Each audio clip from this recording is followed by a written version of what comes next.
Others, First Lady Rachel Ruto, Kenya Kwanza's foreign policy advisor Babu Namwamba, Kiharu Ndindi Nyoro, among others, is expected to talk about climate change and its impacts. After the address, he is slated to join world leaders at a reception hosted by U.S. President Joe Biden, which will mark the end of his tour. During the official opening of the session yesterday, UN Secretary General Antonio Guterres says the planet is currently beset by an escalating crisis that an aging international order seems increasingly ill-equipped to tackle. Our world is in big trouble. Divides are growing deeper, inequalities are growing wider, and challenges are spreading farther. Let's have no illusions. We are in rough seas. A winter of global discontent is on the horizon. A cost of living crisis is raging. Trust is crumbling. Inequalities are exploding. And our planet is burning. Ruto will also hold bilateral talks with several heads of states and government on the sidelines of the UN meeting. Now, in a story that might elicit debate, Central Bank of Kenya Governor Patrick Njoroge said unnamed rogue elements in the currency market and some commercial banks had contributed to the recent weakening of the shilling against the dollar. Njoroge likened their scheme to Kenya's biggest corruption scandal, the Golden Bag affair, in which billions of shillings of public funds were stolen in a bogus gold and diamond export scheme. He made the comments during an induction briefly with newly elected members of parliament, while explaining why the foreign exchange market has recently experienced some volatility. Njoroge also said the country had enough currency in dollars that could be exchanged with a shilling. We have more than enough pieces of paper, currency for the country, more than enough in all denominations. So it's the banks that need to request. What happens, frankly, and so there's a bit of, let's say, planning problem with some of the banks. And this we've seen, particularly as you were doing your elections, right? There was a lot more demand of some of those currencies, and therefore, at times, they got it wrong. Exiled lawyer Miguna Miguna says he has received a new passport 5 years since he was deported from Kenya to Canada. In a statement on Twitter, Miguna said that President William Ruto had a new passport delivered to him after his old passport was destroyed. The lawyer, who also holds a Canadian citizenship, said he did not have to sign any forms to have his new passport renewed as ordered by State through Interior Cabinet Secretary Fred Matiang'i during Uhuru Kenyatta's tenure.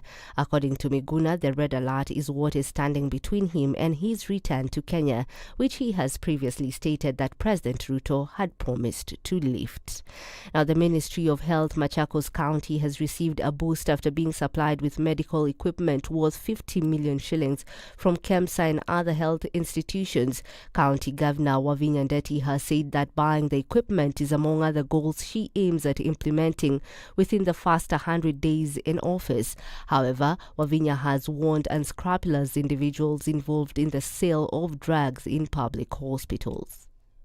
All managers in charge of supplies must be accountable for receiving, use, and security of the supplies. Na ningewaomba wale wako ndani ya NHIF, tafadhali waingie kwa NHIF.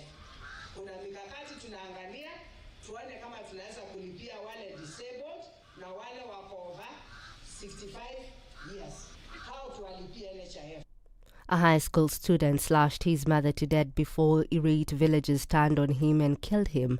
His 76-year-old mother was in her farm in Kitutu Chacha South when he turned on her with a machete, killing her on the spot.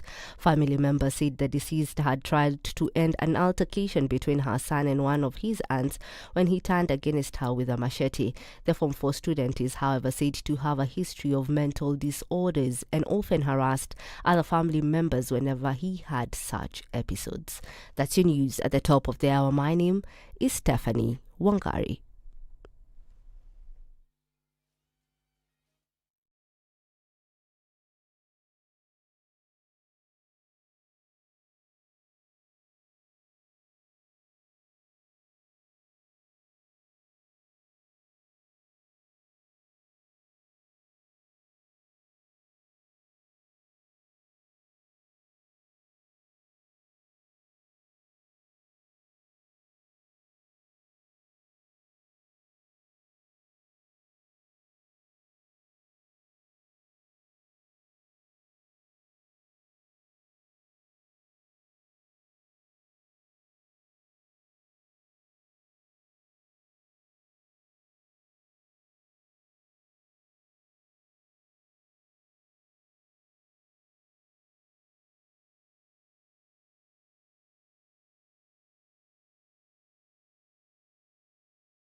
I like listening to you guys. You're the default radio station in my car in the morning. Even the children listen to you guys. I agree Parliament has failed this country, and I will say it again. We have not done what we should have done. We know in this country, the Kenya prison sector is one of the most underfunded sector. The way it is being done and the way we're calling it Huduma Namba the Msema Kweli is because all records will be there. You know, there are people who are now billionaires with no history as to how they got all these assets. Yes. Anything that the president does that is not in accord with the constitution is an illegal act. You know, he shouldn't be doing it and should be sitting here and trying to sort of guise it up. I totally believe live transmission of results and allowing Kenyans to be able to view all these results. I believe that it will be impossible to steal elections. The situation.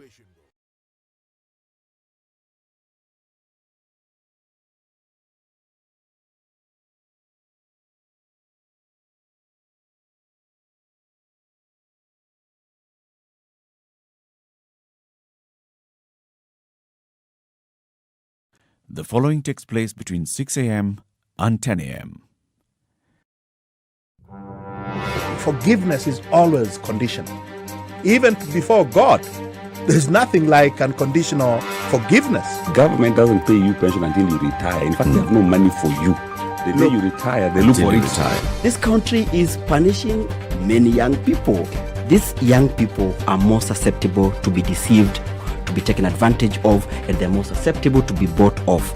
Let us also talk about where we want our country to go. You know, we are a population of very young people. We're in a state of capture. The judiciary is under duress. Parliament is in the pocket of the executive. You don't sit and wait for the regime to topple itself. It will never do so. By the way, let me tell you, these guys are so persuasive. I'm telling you, they can persuade you to sell your grandmother. I'm telling you, they can sell sand in the desert. Ceci, has anybody on this program said to you as a guest, saying, "Oh, shut up, we don't want to be told what to do"? Has you ever that kind of... Has anybody... Coming into the middle of the week, and we're looking at traffic building up in only certain parts of the city, at least for this morning. Let's look at other parts of the country first for a change and see that in the eastern part of the country, going up towards Mombasa is also starting to build up a little bit coming into town, and going out west, out into Nakuru, and then further on into Kisumu. Traffic, it does not look so bad. At least for now. Coming back into the capital, a little bit of traffic here and there on Mombasa Road at the Maradaima Drift, and then heading into the city via General Motors. We'll see some traffic there, but nothing too bad. Jogoo Road is also starting to build up. We're seeing some activity on the Thika Superhighway coming in towards the Pangani Underpass, but nothing is worrying, at least not for now. If you haven't left, now would be a good time to do so. You will not get stuck anywhere. After an hour, could be a different story. Let's start Wednesday off right. Let us know what's going on where you are, and talk to us on Twitter, SpiceFM KE.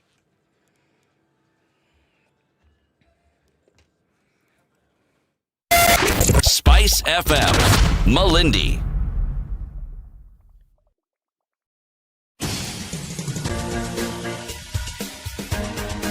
This is The Situation Room, the home of hard-hitting political commentary and penetrating insights about the state of the nation. This is a talk radio experience like no other. The Situation Room, a place for hard truths, debates, and elevated conversations. The Situation Room, witty, political, engaging, deep, controversial. In the room, we have C.T. Muga, researcher, academic, seasoned political observer, a fountain of wisdom in these politically uncertain times. Ndu Oko, Nigerian by birth, Kenyan by choice, communications expert, Pan-Africanist, a truth seeker and believer in people power, and Eric Latif, agent provocateur, the man in the chair, seasoned journalist, news hound, a man who believes in punching up, not down. This is The Situation Room, the only way to start your day. Ndu. Eh? Nini? What is it? Mambo. Poor sana. What happened? Who knows, man? Who knows? Que sera? Yeah, I wasn't there. Me weren't. You just know it was a thing. Me just know that something happened. Okay. Yeah. How you doing? Mimi. Yeah. I'm fine. Okay, freshy. Why is that a question that somebody always asks? Ukwaje. Obviously, Mimi. I'm speaking to you. I'm not speaking to you and your forefathers' ghosts. Mimi. You. Yes. Niko sawa. You're looking for an answer. I'm fine, thank you. It's part of emphasizing the answer. Mimi. Fine. Niko sawa. Okay. Yeah, hata mimi niko sawa kabisa. Nashukuru Mwenyezi Mungu. Amina. Maulana. What's that? Jalali. Maulana. Hiyo ni nini sasa? Sio unaongea Kiarabic. Kiarabic. Si utumie hiyo Kiarabic yako ujue hiyo ni kusoma nini. It's the same. Almost. Welcome to Kenya's biggest conversation, everybody. Happy Wednesday, 21st day of September 2022. Let me tell you quickly what we're going to be discussing today. At 7 o'clock, remember we have revisited the story of, not the story, but the conversations around studying in Japan. And this particular time, we are focusing on graduate studies. So how can Kenyans access government finance scholarships for graduate programs in Japan? This is what we'll be discussing today. Dr. Midori Daimon from Study in Japan, Study in Japan, Africa, will be here with us in the studio. And she'll be joined and will be joined via video link by Professor Tomoyasu Aizawa and Ms. Sakurako Narita, both International Graduate Program and Graduate School of Life Science from Hokkaido University. They'll be here with us at 7 a.m. to talk about that, how you can access government-financed scholarships. Remember, there are several government-financed scholarships. There's the one that is with the Japanese embassy. They give you everything, 100% your tuition. They give you money for accommodation. They give you money for air ticket. From here to Japan, like that. Come back, sorted. You just go and study. Just come and read. We'll take care of everything. We'll sort you out. And we're talking about English programs, okay? So you don't even have to think about, must I can't speak Japanese. No. At 8 o'clock, we have a conversation with a newly elected member of parliament from Homa Bay. The woman rep, Dr. Joyce Osogo, is commonly referred to as Bensouda. She knows why she's called Bensouda, and she'll come and tell us why people call her Bensouda. Yes. She's a woman rep for Homa Bay County who will champion women's agenda in the 13th Parliament. That's what she'll come and tell us, and we'll be talking about that. And then at 9 o'clock, let's talk about the competency-based curriculum, CBC. Which way forward? People who have been looking at this system and saying, hey, it's not the way to go. One of them is Dr. Wandia Njoya. She's a senior lecturer in literature at Daystar University and an education enthusiast. She'll be with us at 9 a.m. alongside Homa Bay Town MP Peter Kaluma. Today, Homa Bay iko kwa nyumba sana. Homa Bay. Haya, fanya hivyo. Haya, wacha nikwambie. You see how there was COVID billionaires in Kenya? Yes. Where? COVID billionaires in America. Federal prosecutors announced yesterday charges against 47 people accused of carrying out the biggest COVID fraud scheme to date with a theft of, guess how much? Are you ready for this? $250 million. Why? Through which officials described as a brazen and staggering plot that exploited a federal program designed to do what? Feed needy children in the state of Minnesota. One state. Just one state? One state. What? You think you're the corrupt one? What? Prosecutors say a web of charities, restaurants, and individuals pulled off the fraud by claiming they were providing meals for tens of thousands of underserved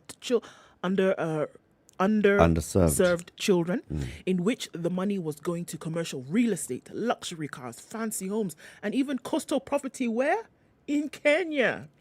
Authorities say the defendants took an advantage of loosened eligibility rules and a lack of oversight due to the pandemic. According to U.S. Attorney Andrew Luger, this was a brazen scheme of staggering proportions. The defendants worked extremely fast, stealing money at a breakneck pace, and added that more than 125 million fake meals are at issue. Many of the defendants are charged not only with fraud, but with bribery, because the government alleges the charities took kickbacks from the food sites in exchange for steering them federal grants. And many are charged with money laundering for allegedly moving stolen funds through shell corporations and other vehicles to blur the trail. Prosecutors say the fraud was overseen by Amy Bock, who ran a non-profit called Feeding Our Future. She has denied wrongdoing and argued that the fraud occurred. If it occurred, it was without her knowledge. Non-profits such as Feeding Our Future are supposed to sponsor and oversee the restaurants, community centers, and other places where the meals were to be provided. Indictments say Feeding Our Future opened more than 250 meal distribution sites through Minnesota and fraudulently obtained and disbursed more than $240 million in funds from the Federal Child Nutrition Program run by the Agriculture Department. 47 of them are in court. They've been charged. They will meet the long arm of the law. Miskeyo. Hakuna parliamentary inquiry, blah, blah, blah. By the time they're being charged, evidence equal to the roof. So does Minnesota not have a parliament? They don't have a parliament. They have... they do. They have... So they have senators, of course. And they have a parliament. Right. So what do you want them to do? See, form a commission of inquiry into this. A select committee. There's a trail. It's hot. And obviously their evidence is to the brim, and it looks like this one could fell a tree. Watu wa Minnesota wamesota. Watu wa Minnesota wamesota. It doesn't look good, this one. Okay. And they're saying it's the biggest so far. I'll tell you what's going on at UNGA, not UNGA, the one that you're eating, but UNGA, the United Nations General Assembly, with COVID-related school disruptions settling back children around the world. Activists have implored world leaders from Monday to prioritize school systems and restore educational budgets that were slashed when the pandemic hit. The Summit on Transforming Education, held at the UN General Assembly ahead of the annual leaders meeting, called on the world's nation to ensure that children everywhere, from sub-Saharan Africa to the United States, is a crossboard, don't fall too far behind. In Kenya, we look at one of the things that was done was shortening the school term, or rather, shortening the terms and having more than 2 years learning packed into about 1 year and 3 months. But the call is that, make sure that, these children are not falling too far behind, and it's something that has affected everybody.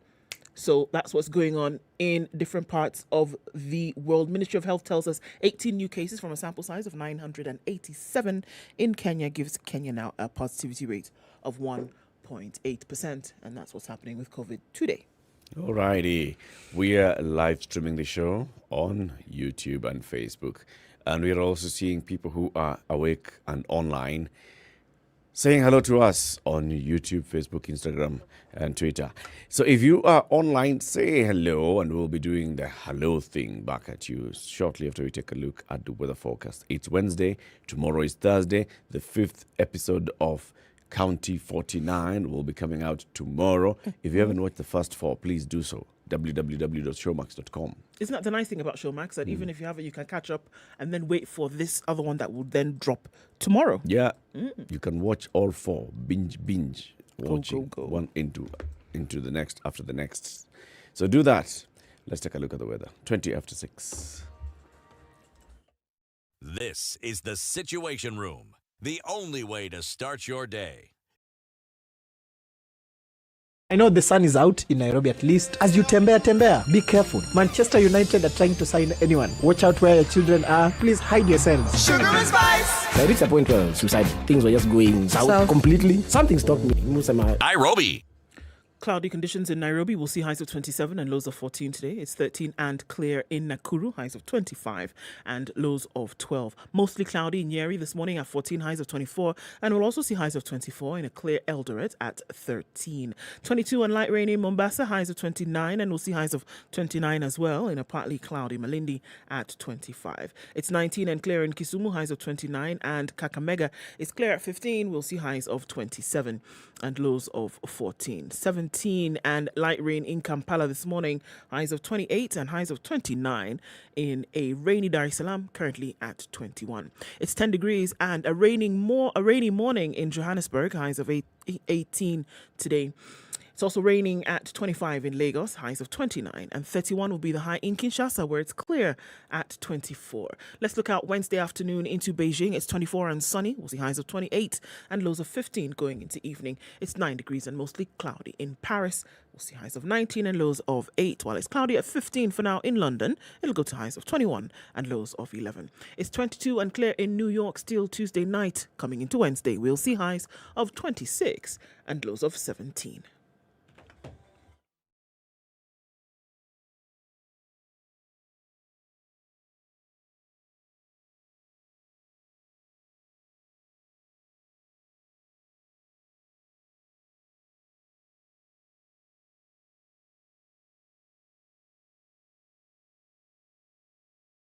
Mature, intelligent talk every morning. Spice up yourself.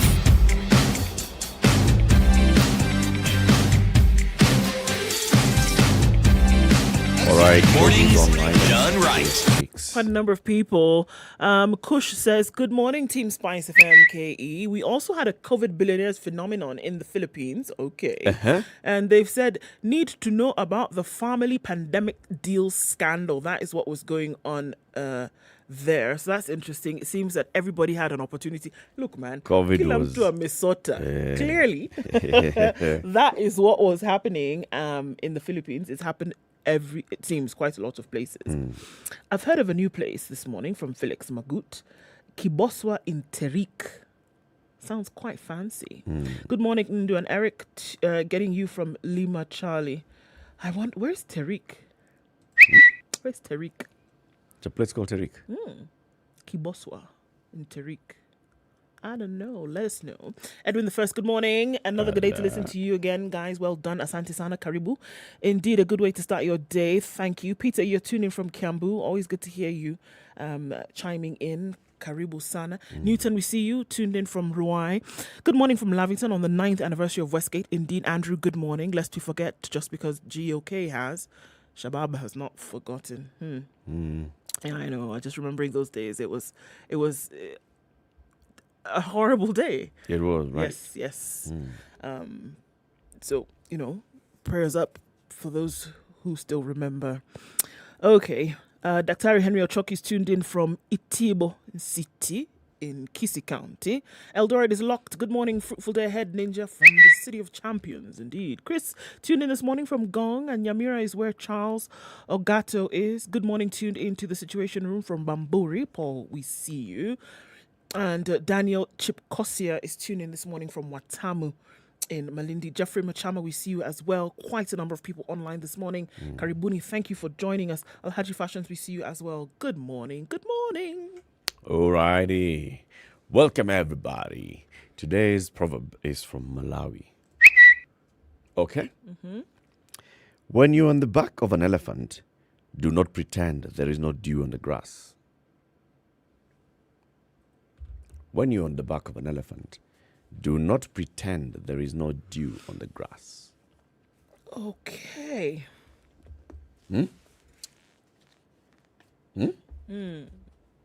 That you can't fall off and get wet. Because you're up there high and dry. You could fall down and get low and wet. So don't think it... Maybe? No? Use your words, Eric. Very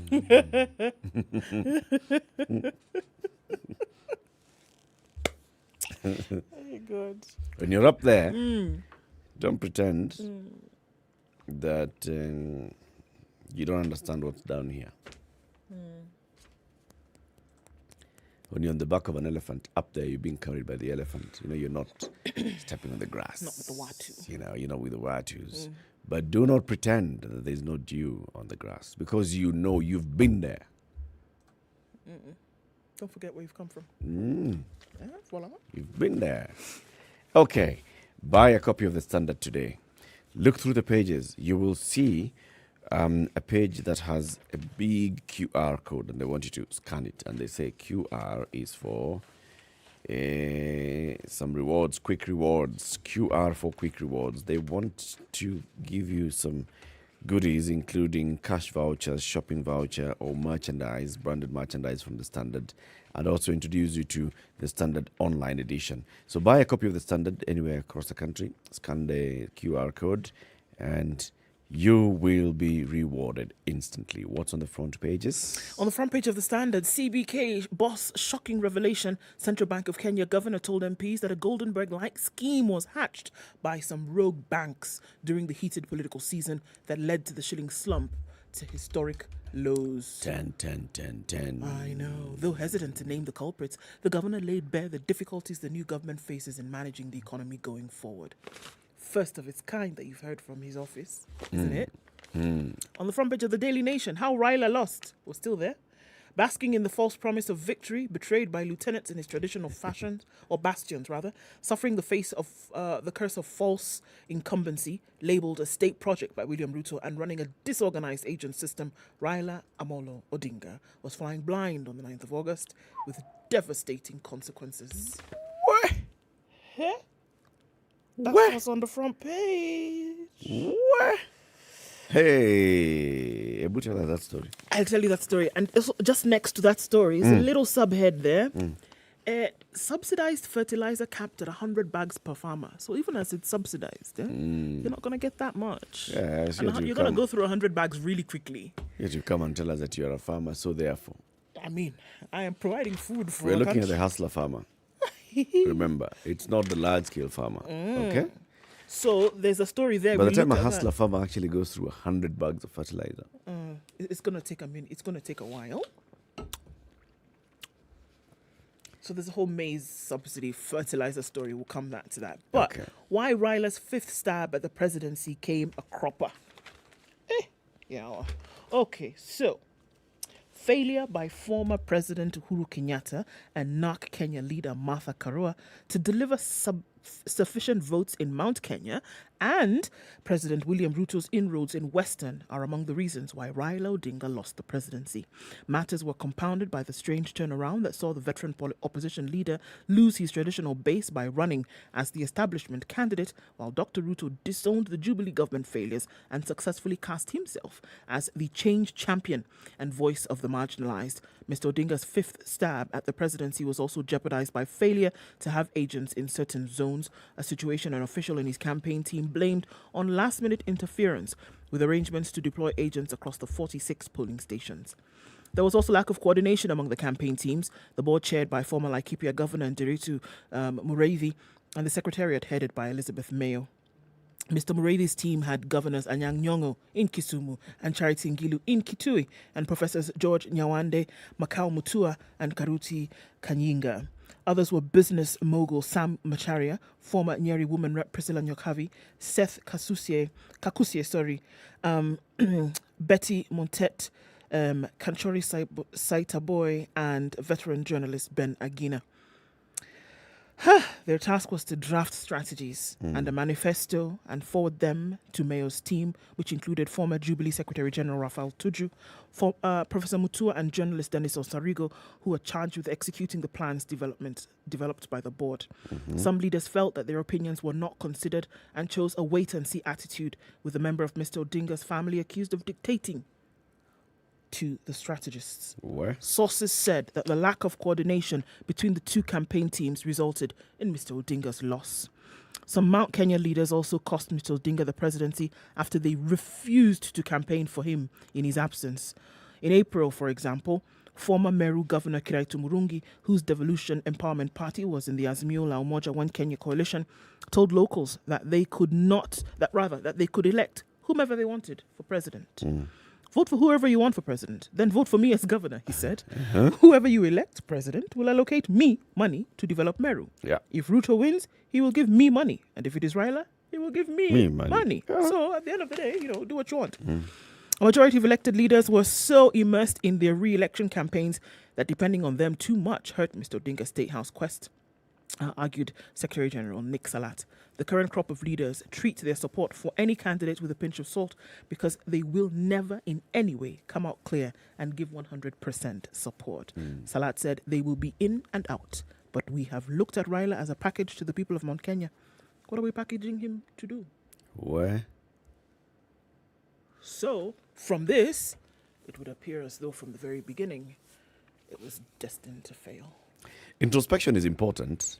The only issue here is it coming from the team or is it everybody else outside? I mean, they seem to be, everybody is leaking the information of what they feel was not working. Later. Yeah, later, and telling us. They should actually lock themselves up somewhere as the board and the secretariat and the others and just do a post-mortem. What did we do? What went right? What went wrong? Absolutely. And then they say, all right, so these are the lessons that we pick from this.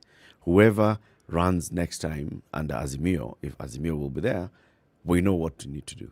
Then also look at the other side. What did we notice from the other side? What did they do right? Yeah. What did they do wrong? Where did we beat them?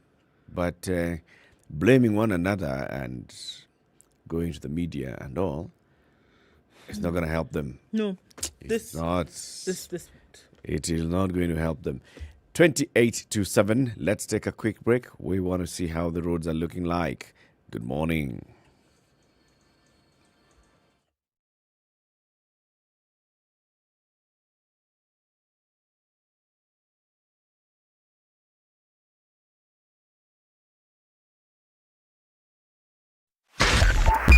.5 Spice FM, Kisumu.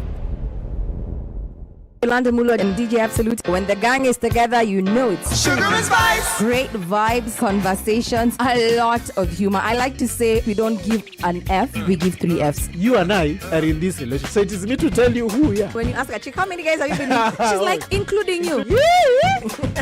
If it's fun, it's funky, it's fresh, you're definitely going to catch it here. I don't know what you do every day from 11 a.m. to 3 o'clock. If I were you, I'd tune in to SpiceFM 94.4.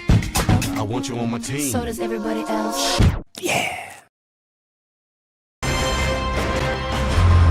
like listening to you guys. You're the default radio station in my car in the morning. Even the children listen to you guys. I agree Parliament has failed this country. And I will say it again. We have not done what we should have done. We know in this country, the Kenya prison sector is one of the most underfunded sector. The way it is being done and the way we're calling it Huduma number the Msema Kweli is because all records will be there. You know, there are people who are now billionaires with no history as to how they got all these assets. Yes. Anything that the president does that is not in accord with the constitution is an illegal act. You know, he shouldn't be doing it and should be sitting here and trying to sort of guise it up. I totally believe live transmission of results and allowing Kenyans to be able to view all these results. I believe that it will be impossible to steal elections. The Situation Room, Kenya's biggest conversation. All right, so at 6:30, what does it look like now on the roads? A little bit more activity. We're still seeing it building up on Jogo Road today. It's not as crazy as it usually is, but we're likely to see a pack up of traffic then around 7. Looks pretty good on Langata Road. Coming out from Gong Road for now, still slim pickings. And we're looking at that whole area coming off of Gitanga Road into Westlands, Kileleshwa, James Gishuru. All looks good, at least for now. It's still that time where you can get out and not be inundated by the morning traffic. It's building up, however, on the Thika Superhighway. As you get past that Outer Ring Junction, the Pangani Underpass right now is looking crazy. So let's keep an eye on things. Traffic is still, at manageable levels, but we will be in traffic hour proper in about an hour. So let us know what's going on where you are. SpiceFM KE on Twitter.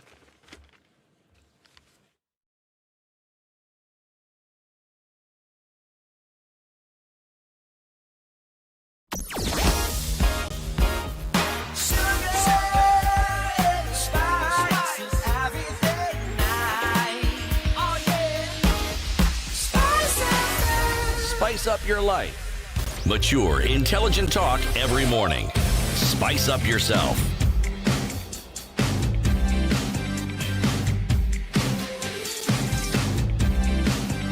Mornings done right. 12 minutes to 7. Yes. Yes. So yesterday we hosted the chairman of the Alfa Romeo Owners Club, the organizers of the 50th edition of the Africa Concours d'Elegance, taking place at the Ngong Racecourse this weekend. And he told us the theme is, have a touch of gold. Yes, a touch of gold. Touch of gold? Yes. hata kama ni miwani ama ni ring. Something. A touch. Hata kama ni ring. Something. Just have some gold. Yes, please. Okay. Wanataka tuvae yellow, watuambie tu kama wameingia UDA. Wow. Okay. This headline on the Standard today. CBK boss shocking revelation. It is written on page 11, 19 and 22. Let's start with this one on page what? Not 11. 19. Let me see the one on page 19. No, that is a sweet one. The one on page 19. Not that one. The one on page 22 is the one. It is the one. It's in the business page. So, the CBK governor was among those that have been invited to attend the induction of members of parliament, members of the National Assembly at Safari Park Hotel the day before yesterday. And he went there and, he was telling them state of the economy, how we work, how we operate, and things. And he told them, I want to assure you that we have adequate foreign exchange. And this is in response to what has been happening in the market. Yeah. You go to your bank and you want to buy dollars, and they tell you, my friend, hatuna dollars. And you have to find ways of purchasing the dollars. And now if you look at the big importers, let's say the oil marketing companies that have got to import oil, if you look at people who are buying farm inputs, they've got to import. Manufacturers that have got to import raw material. Remember, there's one plant in Mombasa that even had to close because of the stories. Yeah. There's something that's happening in the market. The dollars are not readily available. But the CBK boss says, people, it is because of some rogue elements in the currency market and some commercial banks that were seeing the recent weakening of the shilling against the dollar. He likened their scheme to Kenya's biggest corruption scandal, the Golden Bag affair, in which billions of shillings of public funds were stolen in a bogus gold and diamond export scheme. He made the comments during the induction of the newly elected MPs. He said, I want to assure you that we have adequate foreign exchange. What was happening is that in the past 2 to 3 months, we had people who were trying to bring us back to Golden Bag. If you remember what was happening with Golden Bag, that is what some of the people were pushing towards. I don't want to get into the details because they'll ask me, where is the proof? And I'll say, I don't have proof. I'm not the DCI. What happened with Golden Bag? There was a shortage of foreign exchange. Kenya needed to get foreign exchange. Yep. And so the central bank was assisting any exporter to get us foreign exchange. Yes. So people who were then selling gold and other things through export financing were getting supported, and that would earn us the gold that we needed. Njoroge insisted that recent pressure on the shilling had nothing to do with market forces. What was happening is you have rogue traders, particularly banks, doing their thing. So we went after those, and we've dealt with some of them. You cannot kill every single mosquito in the room. But I think the point is we have to deal with it. We're in a particular kipindi, politics, etc. Everything was politics. But now that we're on the other side, I think that sanity has returned.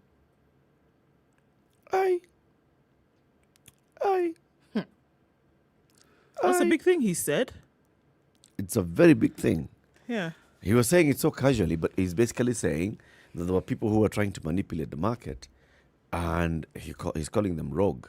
He says he doesn't have evidence because he's not the DCI, but he has an investigative arm in the central bank. There's obviously something that lends to what he has said. There's obviously something that he can see. There's obviously something that he has experienced over time. He may not be able to prove it or put, fingers pointing in a particular direction. But don't you just hear it as a call? He should be able to put a finger on it. Look, it is seems like the he's central passing bank. the buck and saying, you know what? I've seen that there could be something going on here. Maybe it's almost like a closed invitation, as it were. Come and do your investigation and see what's happening here. So he's saying that there are some rogue banks that he was able to take action on, and then the other traders he was not able to take action on. So what he should be telling us is, we noticed a trend, he sits at a place where he's able to see what's happening. So he noticed a trend. He has in his own bank fraud investigations unit within the central bank. He has access to the DCI. Did he tell the DCI, please, commence investigations here. We've got reason to believe that individual X, entity Y, Bank Z are involved in a scheme. And this scheme is hurting the Kenya shilling. And by hurting the Kenya shilling, it's hurting us. Because every time the shilling drops against the dollar, it makes our bill that we are paying the people we owe money much higher. So you can't just sit back and say, there's a scheme. There's a scheme. No. I think he ought to actually go much deeper into this and tell us exactly what was happening. Yeah, because look, what this does, unfortunately, it throws everybody into a tailspin and they start to ask questions. So exactly what was happening? Is there some plot going on there? Is there a scheme? Who was in control of it? And then you go on further to say, well, you can see it then, since there has been a new administration in place, we have started to see things change. Hey, that's big things you're saying without really saying them. People have undergone losses. So let's talk about, for example, oil marketing companies, right? In the formula that is put by the oil marketing companies, they are told you have to sell and this is your margin. When they are participating in the open tender system, they participate in the open tender system using the central bank rate. Now, there's a huge spread. If the central bank rate is saying that the dollar is trading at 115, the actual amount that you're going to get the dollar in the market is maybe 120. That's 5 bob. More. Okay? What you are bidding with at the OTS is 115. How you'll access that dollar is at 120. That is already loss of 5 bob. Then you bring the product in the country and you're told you can only make a margin of 12 bob. You're already at 5 bob is gone from that 12 bob. So you're at 7 shillings. Yes. And then the boss says, Kipindi, I think Dr. Joroge should be called aside and told, boss. What are you saying here? Hebu andika statement hapa, unasema nini? Yeah. What are you saying here? What are you saying actually? Yeah. Because it is not just a roadside chat that he's having. This is serious stuff in terms of what he's saying. So the eyebrows are shooting up like, hold on a minute. You actually saying that there was a scandal afoot? Or there have been several scandals afoot that will then lend to this supposed possibility you're talking about? No. Come. You must know a little bit more. You must know a little bit more. Shed more light. How shall we avoid this in the future if you don't know exactly what happened? Yeah. No. This one, he needs to explain himself. Okay. Subsidized fertilizer, we talked about this just briefly. Subsidized fertilizer now capped at 100 bags per farmer. Individual farmers will not be allowed to buy more than 100 bags of the subsidized fertilizer, whose distribution the government has begun ahead of the short rains planting season. The government has set aside 3.55 billion shillings to subsidize 71,000 tons, which comes to about 1.42 million 50 kg bags of fertilizer to boost food production. The fertilizer is expected to support cultivation on about 1.4 million acres of land. The Ministry of Agriculture says the National Cereals and Produce Board start distributing the low-cost fertilizer from its depots and sub-depots countrywide on Monday. A 50 kg bag of the DAP will be selling at 3,500 shillings, can at 2,875 and urea at 3,500. MPK will sell at 3,275. MOP will sell at 1,775 and sulfate of ammonia will sell at 2,220. According to Principal Secretary Francis Owino from the Crop Development, he's acting. He said individual farmers will be entitled to a maximum of 150 kg bags of fertilizer. President William Ruto last week promised to cut fertilizer prices from 6,500 to 3,500 to lower the cost of farm input. So that's what it's looking like. Even though they've done that, you will only have access to a limited number. Okay. Several things. The last time there was this fertilizer subsidy and distribution, it was happening through the NCPB, right? And there was a big scandal. In fact, it cost the job of a PS. Yes. And I don't know whether the case is still in court, but P.S. Lasiampe basically just lost his job on this particular issue. What was happening? The accusation then was that fertilizer was getting to the NCPB depots. People would go and get that fertilizer from NCPB depot, go and repack it in other bags and sell at market price. Because you as a farmer, you have not had access to the fertilizer from NCPB. So somebody has gone and picked 100 bags and said they're a farmer. They go and repack that 100 bags in a different bag. And they say, hii si ile ya serikali, hii ni ya 7,000. Ya serikali enda NCPB. You go to NCPB, you don't get. Yeah. That was the scandal with the last one. This one, it's the same thing. It's being distributed through NCPB depots. And you come in as a farmer and you have a maximum of 100 bags per farmer. Now, transparency on this and how best it's managed is going to be a very big thing. And I think what the government should start doing immediately is go out with information clearly. This is it. This is a fertilizer. This is how I identify the fertilizer. It's written GOK. It has this kind of bag. It's in a yellow bag, whatever. This is how you know that this is a subsidized fertilizer, because the other traders are still in the market with fertilizer. If you are a farmer, register yourself with the farmer circle in your locality or farmers cooperative, and then you come for the fertilizer as a cooperative. Yeah. Otherwise, how do we know? How can you guarantee? How do we know who got the fertilizer, who hasn't gotten the fertilizer?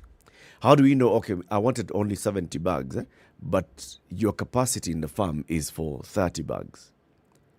How do you know somebody with a quarter-acre plot is not coming to pick 100 bags of fertilizer, yet they And actually doesn't need cannot it. Yes, and take doesn't that need fertilizer? it. And doesn't need it. It's How not do you going to be manage able all to. that?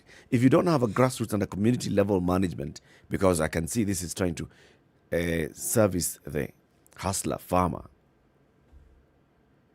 This has... It's already looking messy from the beginning. It can get messy. Yeah. And it will be so bad because it's the first thing that the Ruto administration gets into. It's the first thing that he said, this is how we're going to sort out our agriculture, our food security, our governance. If this is messed up with, this messes up with Ruto's legacy from the get-go. Already from the very beginning. Immediately. Yeah. He's a hard worker. He ought to How does anybody manage this thing How does personally. anybody know? Personally, information is very important. Let everybody know this is how you get your fertilizer. You're a farmer, this is how you get your fertilizer. We are starting with where? Is it countrywide? Is it anybody? Is it people in Moiben and people in Loitoktok? Is anybody, is fertilizer available? And where is it available across the country? Are we saying that now? And do you have a footprint of everybody who would be able to have it? Because what are we talking about? 1.something million bags. And if you're saying 100 can get, that means you're giving it to 1,000 farmers. Yeah. And that's it. And where are they? Where are they? 5 per county, 10 per county. What are you doing? What are you doing? What are we covering in terms of acreage with this particular subsidy? Yep. Because those are the answers. It's not just about how many million bags. It is what acreage, what crop. It has to be well coordinated, and that is for sure. Wasipochaza vizuri na hii itawakula from the very beginning. From the very beginning. Please remember that we're talking about Kenyans. I have a story from the courts. I think 2 stories from the courts. Okay? There should be 3, but let me look for the third one. Then I start with that third one. The third one is from Nakuru County. It's about a lawyer who's gone to court because he feels harassed by traffic police officers. A Nakuru lawyer has sued the Inspector General of Police over alleged harassment of motorists on Kenyan roads. Lawyer Kipkoech Ngetich, in a suit filed at the High Court in Nakuru, claims police officers have turned Kenyan roads into tax havens and corruption dens. Through his lawyer, Chepkulul Catherine, he has named the IG of Police, the National Police Service, and the Director of Public Prosecutions as respondents. The Kenya National Highways Authority, Chief Justice, and the Law Society are named as interested parties in this case. The matter is about the constitutional and unlawful arrest, detention, and charging of Kipkoech Ngetich and other Kenyan road users on unprecedented speed limits. He says on December 19th, 2020, at about 11:30 a.m. near Mauti area on his way to Kericho from Nakuru, he was flagged down and detained by the police for 2 minutes for allegedly driving above the speed limit of 50 kph around Kedowa town. He was also detained by the police on June 30th, 2022 at about 7:30 a.m. at Salga along Nakuru-Kericho Highway for driving above the speed limit of 50 kilometers per hour around Sobea. He said he filed a complaint dated July 21st this year with the police service, but is yet to receive a response.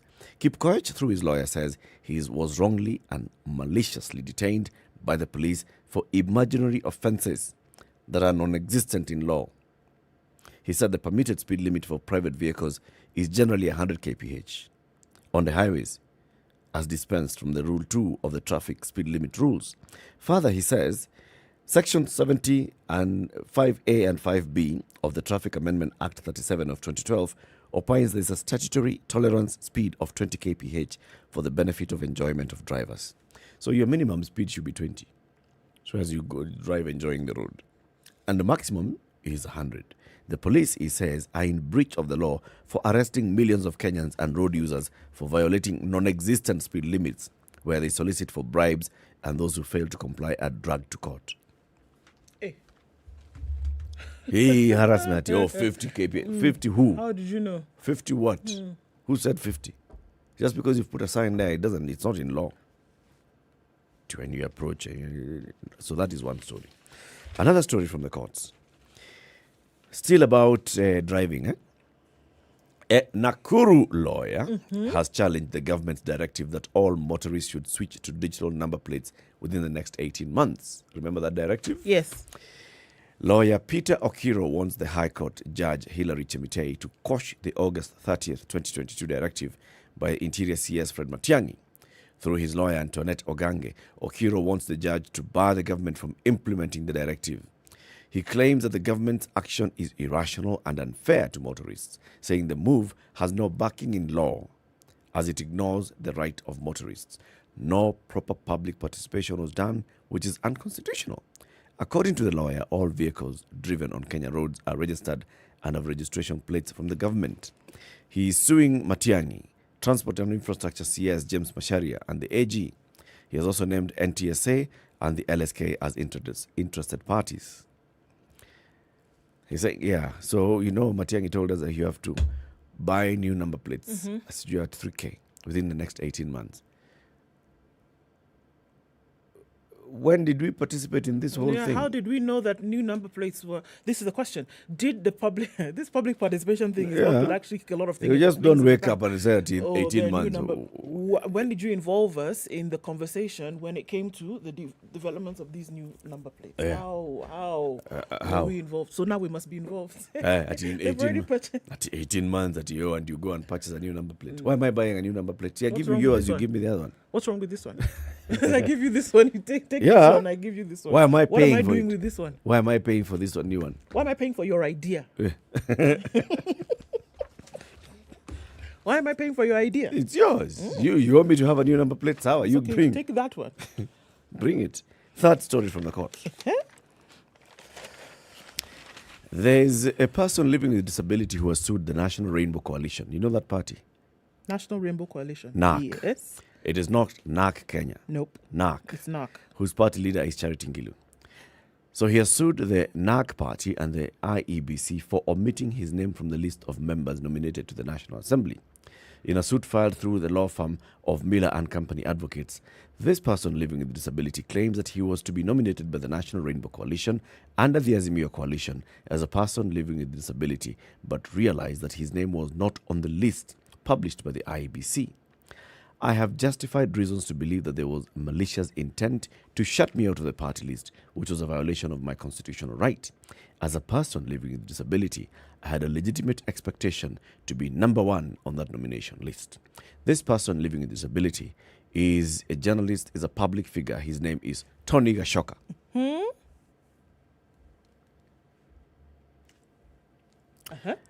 He says after he resigned from ODM and joined NAC, the party leader Charity Ngilu assured him that he will be top on the list for nomination to represent people living with disability in Parliament. He says he was surprised when he discovered that his name was not on the list despite having qualified for first priority due to his condition. The story does not exactly say what disability he's living with or his condition. But Tony Gashoka says he has a condition, he's a person living with disability, he had gotten assurance from Charity Ngilu that he'd be number one on the list, and shock on him when IBC gazettes people and he's not on the list. And he's like, this is outright discrimination. Did he talk to the people who had assured him of this nomination? Yes, that's why he's suing them. They said what? He's suing that them. part? No. What did they say? He was assured of nomination. His name was on the list, Abi. So now he's He was assured that IEBC his name would be on the list. Okay, would be. Then it was not. Yes. So how is it? Is it IEBC's issue? Because who is he taking to court? Who is he taking to court? He's taking NAC and IEBC. And to IEBC. court. Okay. So IEBC is the one that gazettes the people who've been nominated. the IEBC gazettes on what they have received. Yep.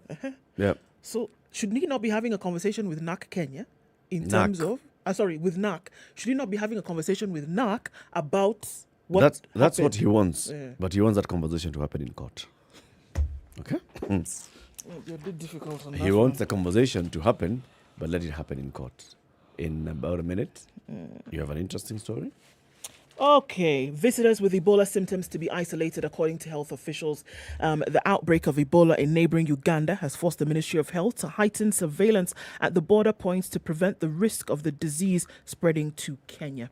The World Health Organization confirmed the rare Sudan strain has since killed a 24-year-old man.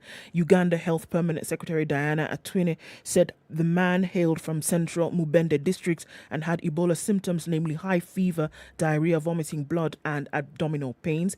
The World Health Organization in a statement noted that Uganda Virus Research Institute confirmed the case after testing samples from the deceased who had initially been treated for malaria before being diagnosed with Ebola. At least 8 other suspected cases are being handled at the Mubende Hospital. So according to Dr. Moeti, who is the World Health Organization Director for Africa, noted that this is the first time in more than a decade that Uganda is recording an outbreak of Sudan Ebola virus, and efforts are in high gear to quickly roll out effective control measures. The Kenya Acting Director of Public Health Sultani Manchadero said visitors, including the long-distance drivers and traders, will be screened at the border. Ebola is contagious, as we know, and it's a viral disease spread through bodily fluids, and it just doesn't seem to go away. So we should be on high alert. Yeah. The Ministry of Health has put folks on high alert. Just be extremely careful is one thing that they say, but vigilance at border points has increased significantly. Right. Keep it here for more conversations coming up in the next hour. Remember, you can watch County 49 on Showmax. How much per 760 shillings per month. You have access to great content, great information. Tomorrow is Thursday, so episode 5 of County 49 drops tomorrow. If you don't know what's going on, get on, watch the other 4 episodes so that you can be in line to see what happens in episode 5 tomorrow. Good morning, 7 a.m.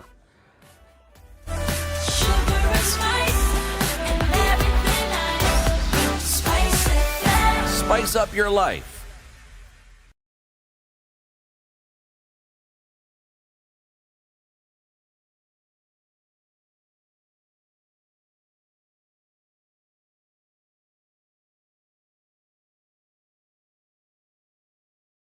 Good morning, this is Newswire. I am Stephanie Wangari. A 5-day induction retreat for senators at Lake Naivasha Sawela Lodge will enter its second day today. During the opening of the commencement of the retreat yesterday, there was some deliberations touching on the conflict between the Senate and the National Assembly, as well as over allocation of oversight funds to the Senate. But the Speaker of the Senate, Amason Kingi, has expressed his belief that there will be no tension regarding the leadership of the House and that of the Senate in the next 5 years. kuna miswada ambayo iligonga mwamba ikapelekwa hata kwa mediation. Hii yote ililetwa kwa mambo ya ubabe, na nafikiri kwamba baada ya kuwa na kikao na kupata mwafaka baina ya spika wa bunge la Senate na spika wa bunge la kitaifa, bila shaka mikwaruzano hii na ubabe huu ushuhudia tena katika hii miaka mitano ijayo. Letu ni kufanya kazi kuona kwamba tumetekeleza ajenda ya Mkenya. Kingi also said that senators deserve to be properly funded so that they can carry out their duties. I think you're talking about is not really an allowance. It is a facilitation that will enable the senators to actualize their constitutional mandate. You cannot pretend to do oversight if you're not facilitated to go see exactly the resources that you have appropriated to the different counties, what these resources are doing. And the only way to do that is to facilitate the senators. Otherwise, they'll be Nairobi here, and Kenyans will start bashing them. That how comes we are seeing a lot of misuse of resources, and yet senators, you're not aware. President William Ruto will make his maiden presidential address at the 77th session of the United Nations General Assembly today.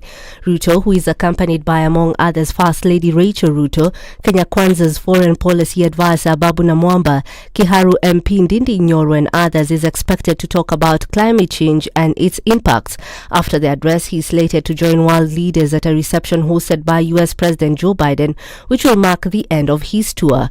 During the official opening of the session yesterday, UN Secretary General Antonio Guterres said the planet is currently beset by an escalating crisis that an aging international order seems increasingly ill-equipped to tackle.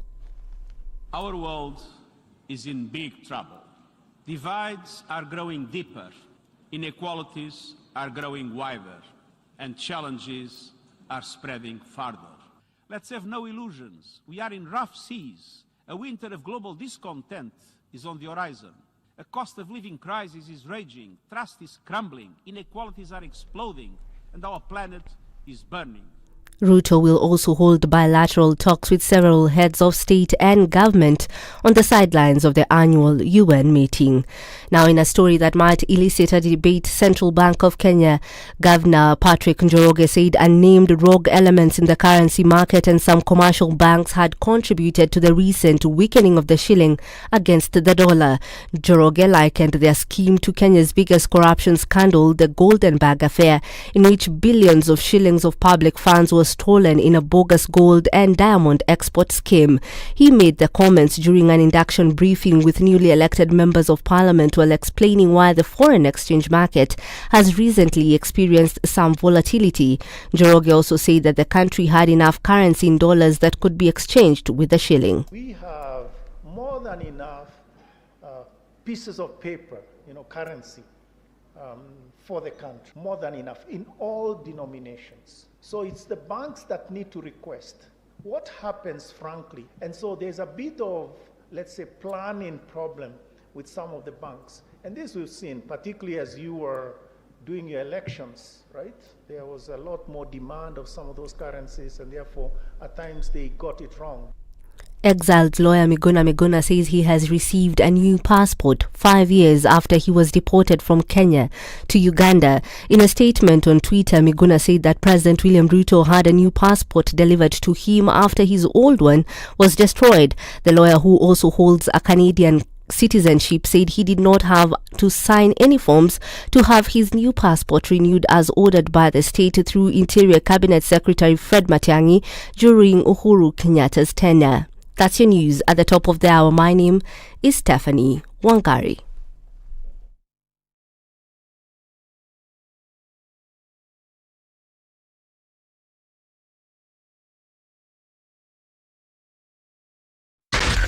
SpiceFM, Nakuru. A few minutes after 7 o'clock, and we're looking at traffic having built up in certain parts of the city. The Thika Superhighway is doing that thing this morning, and it's already heavy getting into the CBD. We saw that building up around Pangani and that underpass, but it's creeping closer and closer through from Kiambu County out towards, even past Clayworks and such. We're also looking at traffic having built up on Kiambu Road.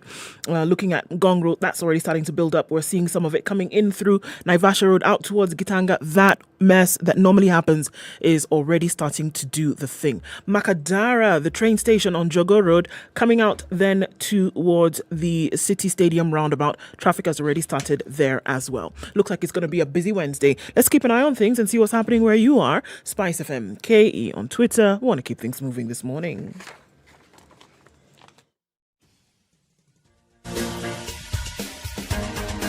This is The Situation Room, the home of hard-hitting political commentary and penetrating insights about the state of the nation. This is a talk radio experience like no other. The Situation Room, a place for hard truths, debates, and elevated conversations. The Situation Room, witty, political, engaging, deep, controversial. In the room, we have C.T. Muga, researcher, academic, seasoned political observer, a fountain of wisdom in these politically uncertain times. Ndu Oko, Nigerian by birth, Kenyan by choice, communications expert, Pan-Africanist, a truth seeker and believer in people power, and Eric Latif, agent provocateur, the man in the chair, seasoned journalist, news hound, a man who believes in punching up, not down.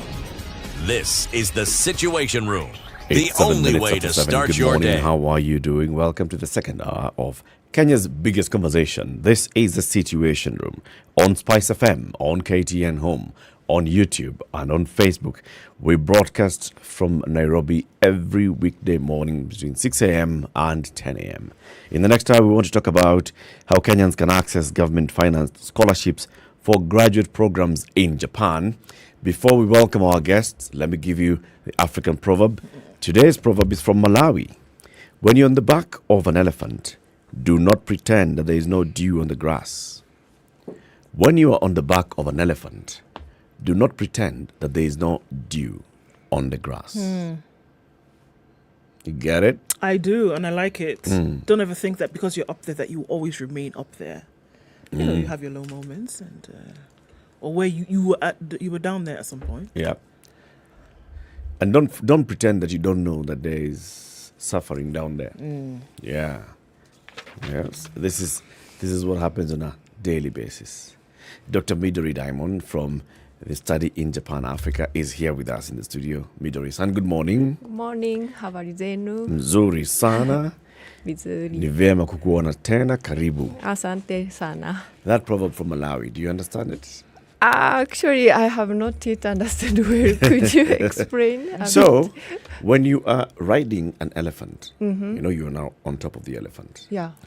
So you're not stepping on grass. And then there's dew on the grass. Dew? Yes, mists. Like the what in the early morning. The early morning dew, right? On the grass. So when you're on that elephant, do not pretend that you don't know how the conditions are down there. Oh, okay. Because we know that you were not born on top of an elephant. You've been down here before. Yeah. And so now because you're up there, don't pretend that you don't know the kind of suffering that happens. Okay. So on the you have ground. to know, you have to understand what's happening there. Yes. Okay. Retain your empathy. Even as you rise, you become this big person and you're wealthy. Don't forget. The down people. Yep. Because you've been there before. Oh, that's good proverb. Yeah. Okay. It's a Malawian proverb. Welcome to the show, Midori. Okay. Today, again, we're talking about studying in Japan. Yes. Last week, we had a different university. This week, we're going to hear from two people from a different university. Yes. Hokkaido University. They'll be joining us shortly. But today, we're also talking about scholarships. Yeah. And the government's scholarship to go and study in Japan. Yes. You've told us about this before, MEXT. Yeah. Tell us a bit about it before we welcome the guests. Okay. So Japanese government full scholarship, we call it MEXT scholarship. So MEXT meaning Ministry of Education, Culture, Sports, Science and Technology. So shortly we call MEXT. Yeah, so if you see MEXT, it means like Ministry of Education in Japan. And then which is very full covered one, including a round trip, round ticket, and also monthly stipend. Of course, all tuition fee is waived. Yes, so it's very good. Good. So it's 100%. It's comprehensive. Yes, 100%. They pay the full tuition. Yes, you don't need to refund. They give you monthly stipend, so you're able to live in whatever part of Japan. Yeah, around like $1,000 per month, which is very enough to survive that side in Japan. Right. Yes. And then they also give you a ticket to and from Japan. Yes. Every year. Actually, or is it just once? Yes, once. Okay. Yes. So every semester you can just get your ticket and come back home. So it's just once. Yes, the ticket to go to Japan, and after you finish your studies, a ticket to come back. Yes. That's very, very good. Today we're going to talk to two people from Hokkaido University. Introduce us to them first. Tell us about Hokkaido University and why we're talking to them today. Actually, this university, Hokkaido University, has the opportunity for this mixed scholarship. Last time I explained to you about there's two categories of mixed scholarship. There is embassy recommendation and another one is university recommendation. Yes. And then embassy recommendation, annually you can apply through Embassy of Japan in Kenya or in your home country, around April to May. But this university recommendation, you have to apply through university, which has these opportunities. And then today, I'd like to invite the Hokkaido University because they have such kind of opportunities, mixed scholarship, university recommendation. Yes. It's 7:12 in Nairobi. What time is it in Japan? Right now, 1:12 in Japan. p.m. Yes, okay. In the afternoon. Professor Tomoyasu Aizawa and Ms. Sakurako Narita are joining us via video link from Japan. Good afternoon to you. Good afternoon. Welcome and thank you very much for speaking to us. I want to start straight into this, Professor Tomoyasu, where we've been introduced to Hokkaido University, but just tell us a bit about this university, the history of the university, where it's located in Japan, and what kind of programs you offer. Okay, actually, I do not understand Hokkaido University as a famous in your country or not. But in Japan, at least Hokkaido University is a quite famous university, maybe top 10 university in Japan, I think. And the special point of our university is the location of our university. Japan has a four relatively large islands, and the Hokkaido University located in the northmost island, Hokkaido Island. And the history is very, very long. And actually, Hokkaido University is the kind of first modern university in Japan. So we have around 125 or something, right? 125? Yeah, 125, quite a long history. Okay. And maybe that's the important thing that I have to say about Hokkaido University. Yeah, and about our program, Daiman-san already mentioned about the mixed scholarship, and she mentioned the two types of scholarship programs. Right, and one is embassy recommendation one, and the other one is another one is a university recommended one. But in the case of university recommended one, there are so many classes and categories of university recommended one. And in the case of quite a normal general university recommended one, in the case of Hokkaido University, all students can have the position to obtain university per year. But that is not so huge number. Yeah. In the case of Hokkaido University, the students, how many? 20? 2,000. No, 20,000. 20,000. Yeah. Around 20,000 students in Hokkaido University, and just 4 students can obtain the next university recommended scholarship. That is quite small number. But we have the special program, special program, the name is the IGP program, the IGP, International Graduate Program. And this is a special program from Japanese government, and we can have 8 students per year. As a mixed student. Okay. In our graduate. Actually, our graduate school is a graduate school, life science. So research field of our graduate school is a life science research field. Okay. All right, Sakurako-san, tell us about this particular program of yours, and especially the Graduate School of Life Sciences. What kind of postgraduate or graduate programs are you offering at the Graduate School of Life Sciences? What kind of program? What kind of research field? Which one? Yeah, which courses? Okay. In Graduate School of Life Science, we have other IGP, our program. We have a transdisciplinary life science course, biosystem science course, and division of soft matter.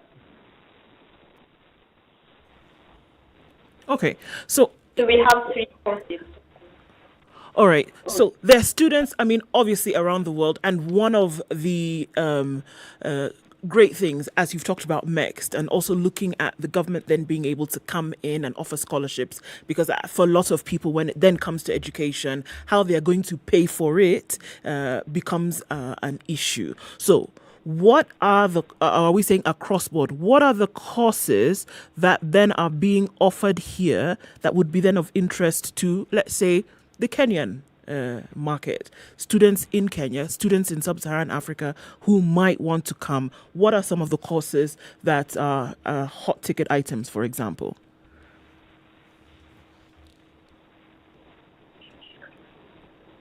You mean research field you want to mention? What courses are on offer that you feel, based on what people would want to come in and pursue, are on offer that you feel are important that they could actually come and take advantage of? Okay.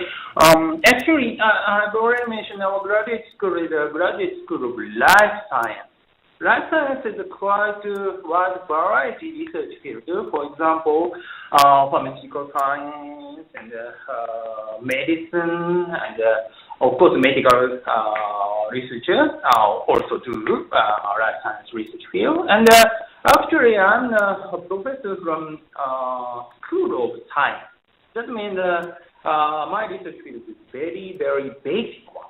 Okay, so in that point of view, so biological scientists belong our graduate school. So in that point of view, our research field is quite wide variety. And so in that point of view, the student research field is also quite wide variety related to the life science. And another point is, of course, the future is also quite wide variety. Certain students will be researchers in a pharmaceutical company or biological research company, or certain students will be a professor in academia, for example, in Japan, or go back to their country. So in that point of view, yes, the future after graduation of our graduate school is very, very wide. And of course, from that point of view, the students who enroll to our course also have a very wide background of their undergraduate studies. For example, a certain students come from School of Science in chemistry, and the other one is from pharmaceutical science, and of course from physics or from biology. So in that point of view, we will accept many kinds of the students. Okay.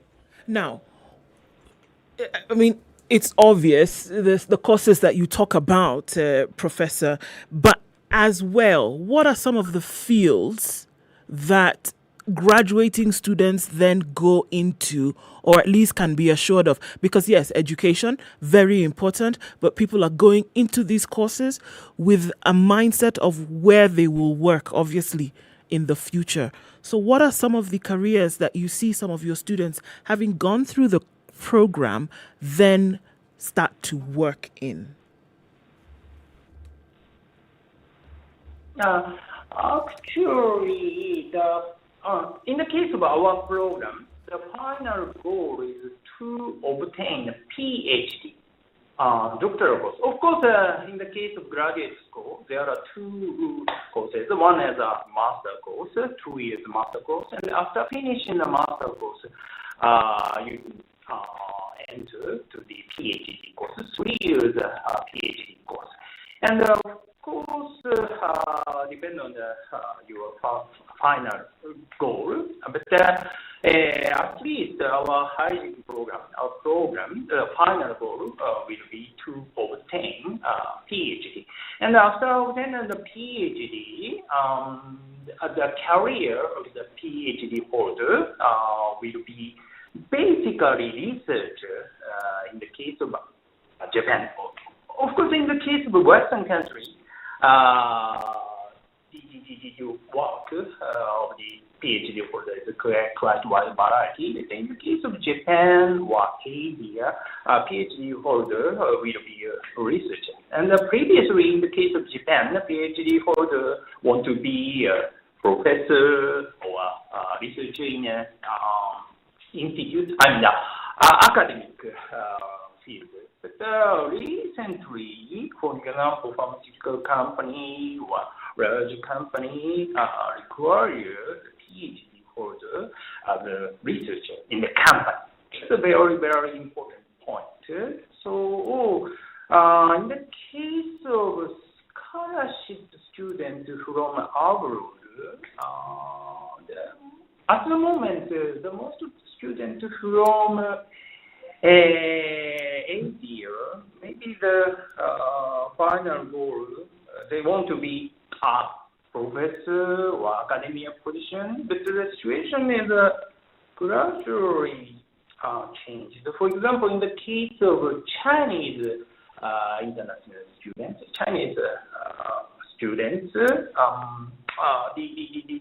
after getting a PhD, around half of them want to be a researcher in a company, and half of them want to be a researcher in the academic position. So, depend on their country, I think. I want to ask you this question, Sakurako. How many international students, especially students from Africa, do you currently have at Hokkaido University? In Hokkaido University? Yes. Are there many from Africa? Yes, of course. Currently, 89 students from Africa is in our Hokkaido University. Okay. And are many of them on scholarship?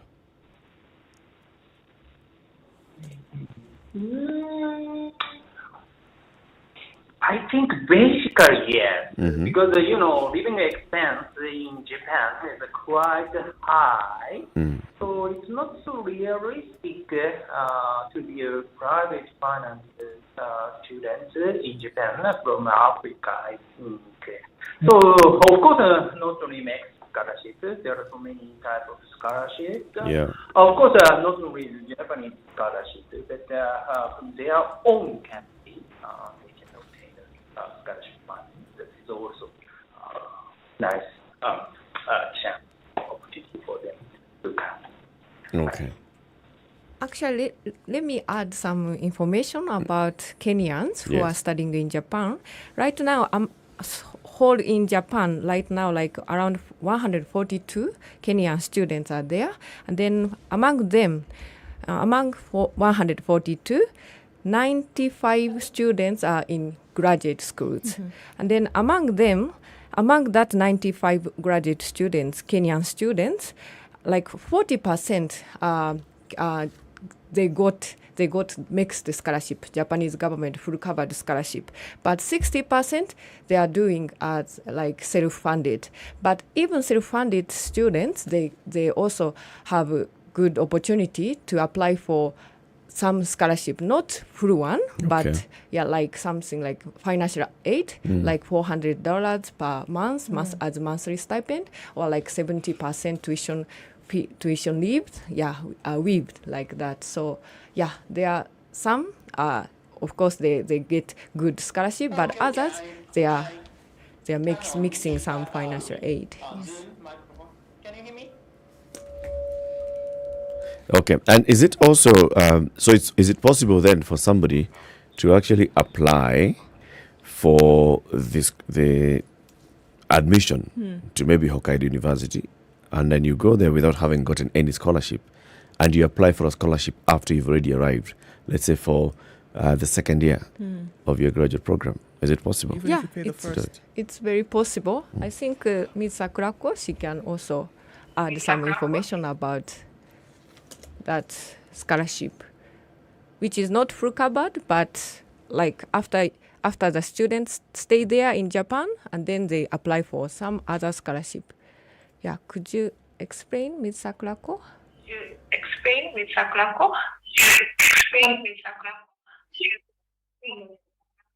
I'm sorry. And I couldn't follow Diamond Sensei's talk, but I think you are asking about the scholarship after graduation or after 3 years? After the enrollment. After they reach there in Hokkaido University, and then they can apply for other scholarship. If you are not getting that Japanese government scholarship, they can add some other scholarship. Yes. Actually, it's maybe hard to find a full covered scholarship after coming to Hokkaido University. So we recommend them to find a scholarship before coming to Sapporo. Okay, so the recommendation is find a scholarship before you then leave and go to Japan. It works best that way.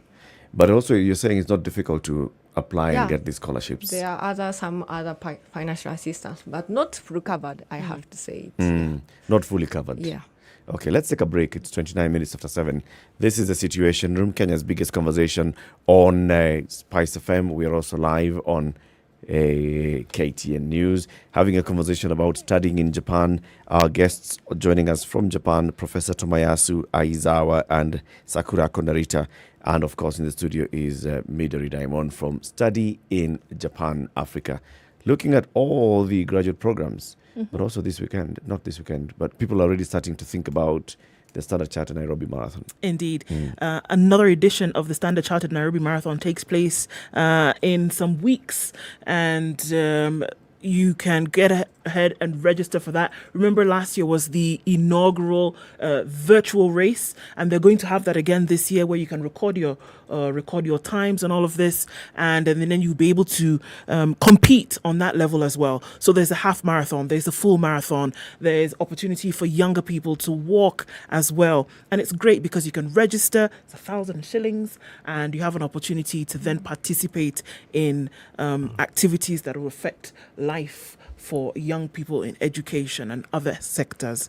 After that, it's the Standard Chartered Marathon taking place in a few weeks, and more details of that. But have you registered? Go ahead and do so. This is the Situation Room The only way to start your day. If I look at the Premier League table, Manchester City is on top. Arsenal, number 2 in the table. Absolutely. How did Brentford get to number 3 in the Premier League table? They beat us like Burukenge. Sugar and spice. What's your love language, French? My love language is I want to be left alone. What can't you compromise on? Quality time and acts of service. Words of affirmation tutapata hata kanisani. We do this 11 to 3 p.m. Monday to Friday. DJ Absolute and Yolanda Mulwa on 94.4 Spice FM, Nairobi. We know it is cold, but Cold Stone Creamery has hot deals for you. This month, enjoy cups of rich and creamy ice cream, delicious ice cream cakes, and fresh oven-baked cakes at amazing prices. Visit any of our stores in Nairobi or Mombasa and indulge in your favorite treats. Cold Stone Creamery, the ultimate ice cream experience.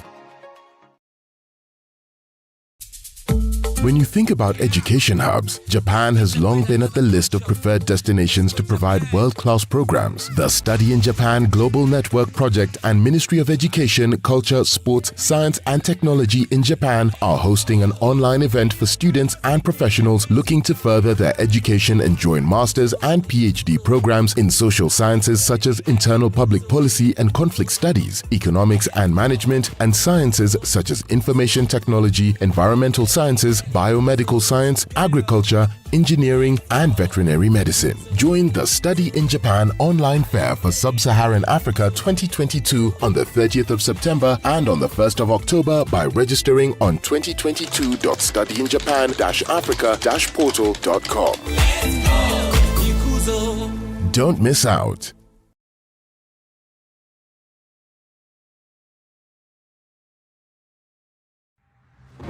Introducing Watele, County 49, a rich county where the leadership has failed its people.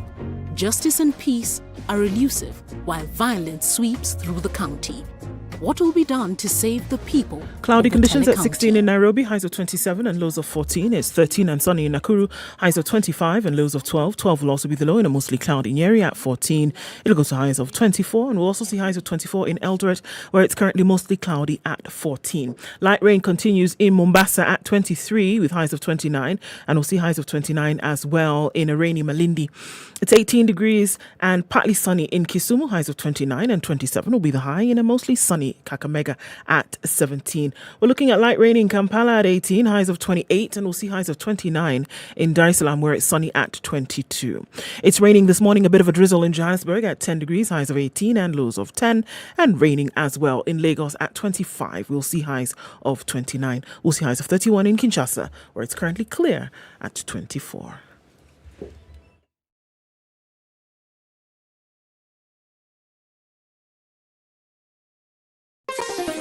Chilled Spice.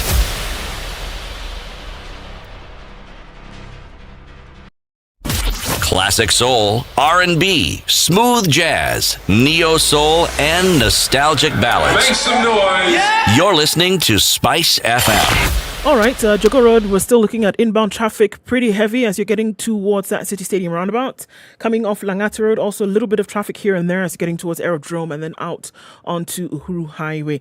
Rilo Dingo packing up towards that junction or the roundabout at the City Mortuary. We're looking at traffic also building up Likoni going towards the interchange, coming off Jogo Road as well, looking into the western part of the city. Coming out of Westlands, we're looking at that James Gishuru, not too bad right now. I don't think it'll get much worse, but we'll just have to take a look and see what that looks like in a short while. Limuru Road, in and outbound traffic is already bumper to bumper levels. Let's try to keep things at a dull roll, folks. Spice FMKE on Twitter. Let's keep things moving. Spice and everything nice. All right. Spice FM. Spice up your life. Mature, intelligent talk every morning. Spice up yourself.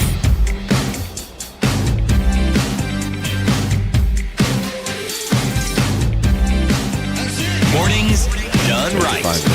94.4 Spice FM, Nairobi. And how Kenyan students can apply for government scholarships to go and study in Japan. We've been having a conversation with two people from Hokkaido University in Japan, Professor Tomoyasu Aizawa and Sakurako Narita. In the studio with us is Dr. Midori Daimon from the Study in Japan, Africa. You've told us about MEXT.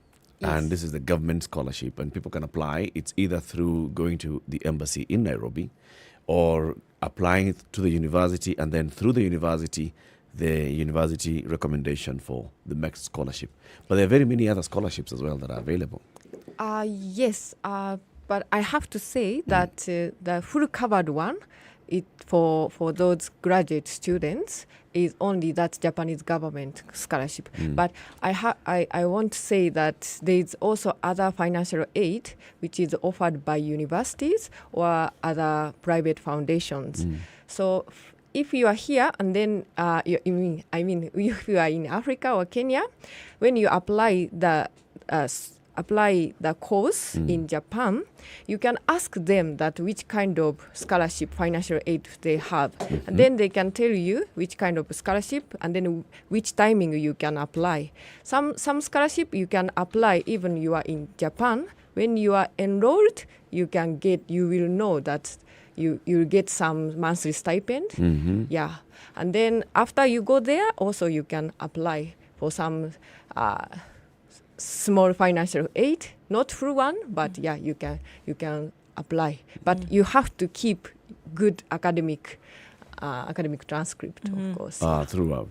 Yeah, so I mean, the grades are important, obviously. Yes. You have to keep yourself up there. But essentially what we are saying is that there's an opportunity for you to pay for this world-class education with the institution. That, the government is saying, you can come to school here. We'll help you out with paying for the education, so long as you do your part and make sure that your grades are good. Right?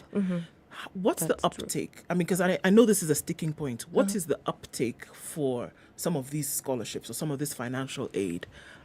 If you had 10 people, for example, how many out of 10 would have gotten this financial assistance? Okay, right now I'm not sure like which scholarship has which kind of rate, but I can say that most of like 80 to 90% of international students who are studying in Japan, they have getting some the scholarship, not full covered one, but some financial aid. And then they can also get some academic work within campus, like as a research student or a research assistant or a teaching assistant. So you can get some money from those working.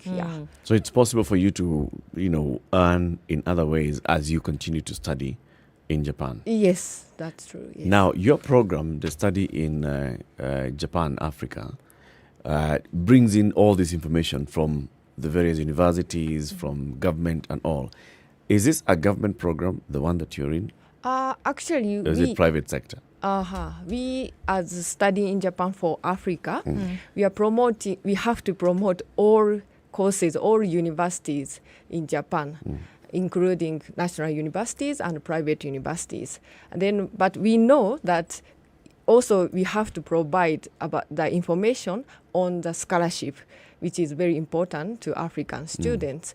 So. And then, as we explained, that there's a full covered Japanese government scholarship, but also there's other scholarship, but which African students can't understand from this side. So that is why I'm here to provide the information. Yes. So if somebody goes on to, you have a website and you have also your social media platforms. Yes. Can somebody get all this information, for example, the kind of universities that are there in Japan, the courses they offer, whether it's undergrad or graduate courses, and then the kind of fees that you have to pay, and whether scholarships are available? Is it all available on your website and platforms? Yeah, we have a website. If you Google like Study in Japan for Africa, you reach us. And also we have Facebook and Twitter and Instagram. And then usually Twitter and Facebook, we are providing scholarship information. Or those Japanese government full covered scholarship, university recommendation. This one, it's very difficult to to get the information. So actually from September to October, they are starting to open the application period window for the next scholarship, full covered scholarship, university recommendation. So once we get the information, we post the information on Twitter and Facebook. So for the MEX scholarship is for the courses in the sciences that you had talked about, right? Yes. And I know this one Hokkaido University, one of the universities through which the MEX then is applied. Yeah. Did you say that the coursework is then delivered in English?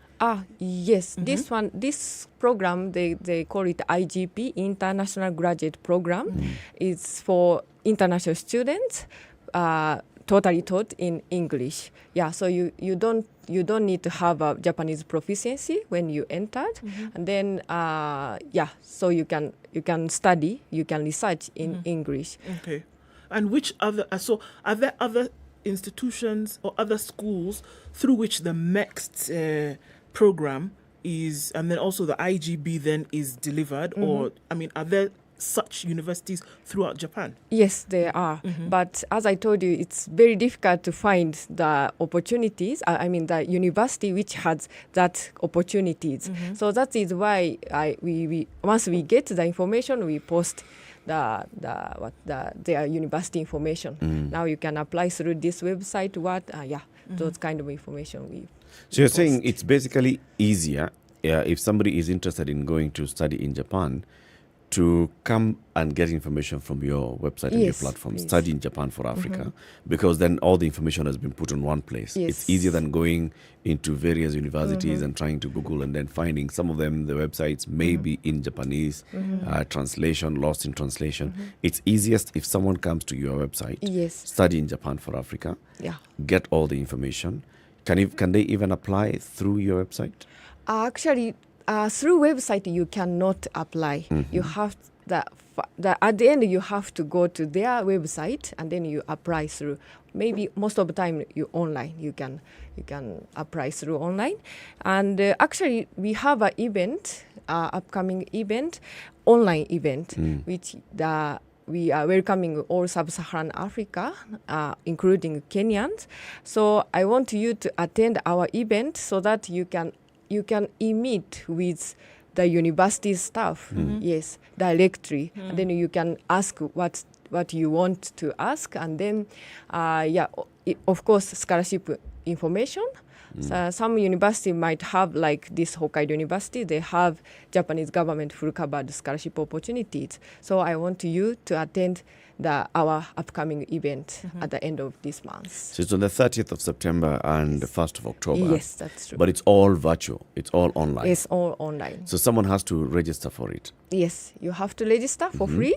And then, you have to also reserve the session. We have a general information session and a career information session and also other university consultation. So according to your interests, you can reserve, you can book the session, and then on the day 30th September and 1st October, you please attend live. Okay. Yes. And who is this open to? There's the graduate program, undergraduate program. Are we targeting those who are freshly out of high school? So who then can apply for this program? So this time, this event, we are targeting for those who are thinking abroad at graduate schools. So those university students, undergraduate students, who are thinking about going abroad to further more studies as graduate studies. So do you have a specific number of universities that will be participating in this particular event on 30th and 1st? Yes, we will have like 26 universities, and they are going to introduce around 46 programs. They are going to introduce 26 universities, both public and private. Yes, public and private. With about 46 programs on offer. So for someone to know which university, and then you're saying, of course, you have to reserve a session. So let's say it starts at 10, so you've got to reserve and know from 10 a.m. I'm going to be on the Hokkaido University, and then at 11 I will listen to this other university. You've got to reserve. Yes, yes. And then there's 3 slots. So like we start this this online event from 12 p.m. in Kenyan time, and then at first we are going to have a general information session up to 1:30 p.m. And then from 1:30 p.m. we are going to have a university consultation, 30 minutes slot, 30 minutes. So 30 minutes, 30 minutes, 30 minutes, up to 3 p.m. we are going to have university consultation. So at least you can meet 3 universities, 3 courses, graduate courses. Which means that you've got to be very careful which one you're choosing to go to. That means that between now and the 30th of September, you need to do your background work and see all the universities, the 26 universities. Then you decide which one you want to, which sessions you want to attend. How can I choose these 26 universities? Actually, how can I know which ones they are and how to select? Okay, according to the field, we arrange the slot. So like engineering, if you have interest in engineering, you can see that under engineering name, there's some university, they are offering the course. So you can just book according to your interest in the field. Yes. And for example, if I click on engineering, I'm trying to get easier into this so that everybody understands. If I go onto the website and, I'm on the page for the event on the 31st of September, then I see engineering. I click engineering, I'll see the universities there. Yes. If I click on a university, can I get more information about this university? Yes. What it which offers, program which program it offers, and even the fees and degree the city. title, yes. All information, we have it, yes. Okay. Okay. And so in terms of timing, what are you looking at? And how does the year run for universities? When must I apply by in order to be in school by this date kind of thing? There's some universities who's going to say if you're going to come in for the summer program, then they're going to have closed applications by the end of May kind of thing. So what are we looking at in terms of scheduling for application and then, So usually the universities in Japan, they receive students in April or September. October around there. So like twice a year. Yes. But actually some courses only have receive students in April only or September only. So first you can check the enrollment period, and then mostly they start open the application window like 3 months or 4 months before. But if you think about scholarship program, usually like almost half year or like 1 year, you have to think about. Like if you want to go to study in Japan next year, September, so this is a timing for starting applying for the scholarship and university. So should you apply? Well, should you then apply for both at the same time? Because obviously there's the application to the program itself to then be accepted to study whatever course. But then knowing that you're doing that, there's also then the application for this financial assistance in terms of a scholarship. So do you do the two simultaneously or do you wait until you've been accepted before you then apply? Because they're going to, I'm assuming, going to ask you, so you're applying for this scholarship, for which course then have you been accepted? Which comes first? Do they come together? How do you go about that? Okay, actually the scholarship, if you apply the mixed scholarship university recommendation, that one is most earlier, like 1 year before you start applying, and then you will know the results within few months. So that's after like few months, even like there's still application window is open for those self-funded students. So like firstly you can think about the mixed scholarship opportunities, and then if you fail you can still apply the courses. So like at the same time you can start applying, but usually scholarship thing is earlier than those regular schedule. What do they consider when they are shortlisting for the applicants of the scholarships? What is it that they look for? Is it your grades or is it proof that you actually come from a financially disadvantaged background? Okay, so about mixed scholarship, look about the Japanese government scholarship, you need to have the academic performance above 2.3 GPA. amongst out of 3. Yeah. So you have to calculate at first, and then you will know whether you are eligible to apply or not. And also, of course, you have to have clear research proposal, research plan. Yeah.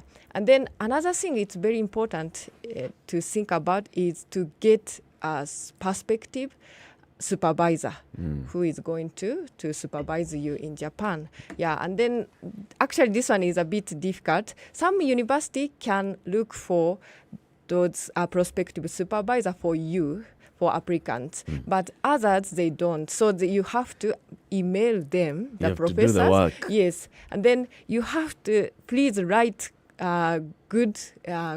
How can I say that? Email. Professors in Japan, they are so busy, so sometimes they just ignore the emails. Yeah. So you have to have a good plan, and also you will write good emails. Yeah, as you know. Yeah. So but you will reach it. And then if you fail to have a response from universities, you can reach us. We will assist you to connect to the universities. Yes. You know, there's an issue of cultures and understanding one another. It's also important to know, how do I word my application, or actually even just the application for the professor to be my supervisor. I do not want to come off as rude or brash or, because of the different cultures. And you're talking about Japanese professors looking at some application from Africa. Is it then easier for me to come through you? Then you help me to, write my email so that then I can apply. Okay. Because you understand this kind of professors and what they'll be looking out for. All right. Okay. But usually, firstly, you have to have a good plan, good research plan. Yeah. And then I want you to research about Japanese professors in Japan. Usually they have some English thesis papers, academic papers. So you can check their papers, and then the good thing is if you understand which topic, which research they do, and then if you mention about it on the email, they will think that this student, this applicant have interest in our university or in me, in my work. My work. So they are very happy. So I want you to search them very well at first, and then if you fail, you can ask us to assist you. Yes, but firstly, please try to get to know them, their work.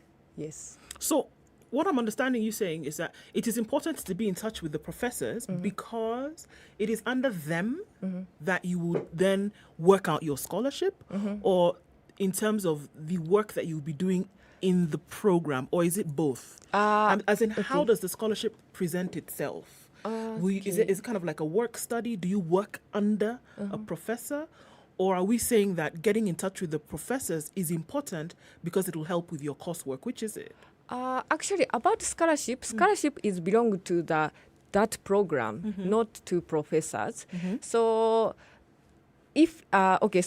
find a professor. Why it's important? Because of your coursework, because of your research in Japan. Usually, in Japan, especially in those science lab, is like they make like a family. Like top is a professor, and then they have also senior researcher.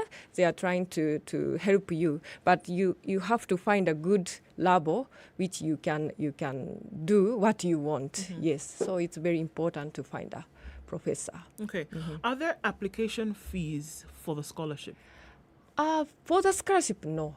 Yes, actually, for that Japanese government scholarship, you don't need to pay anything.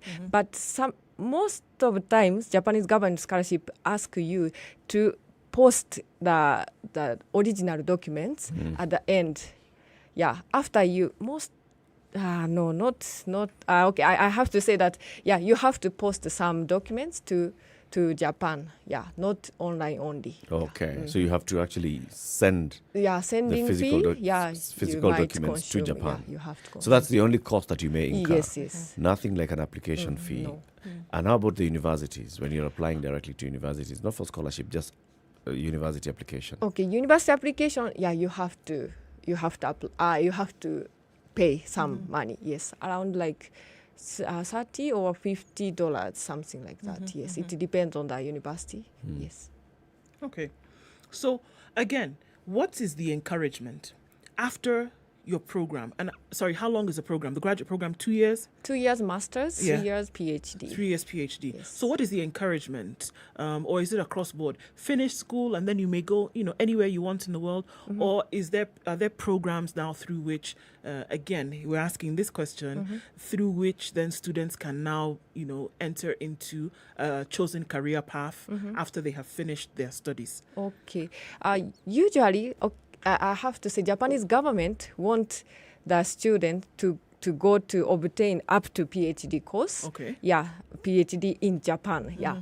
So that's like they can get good relationship with professors in Japan.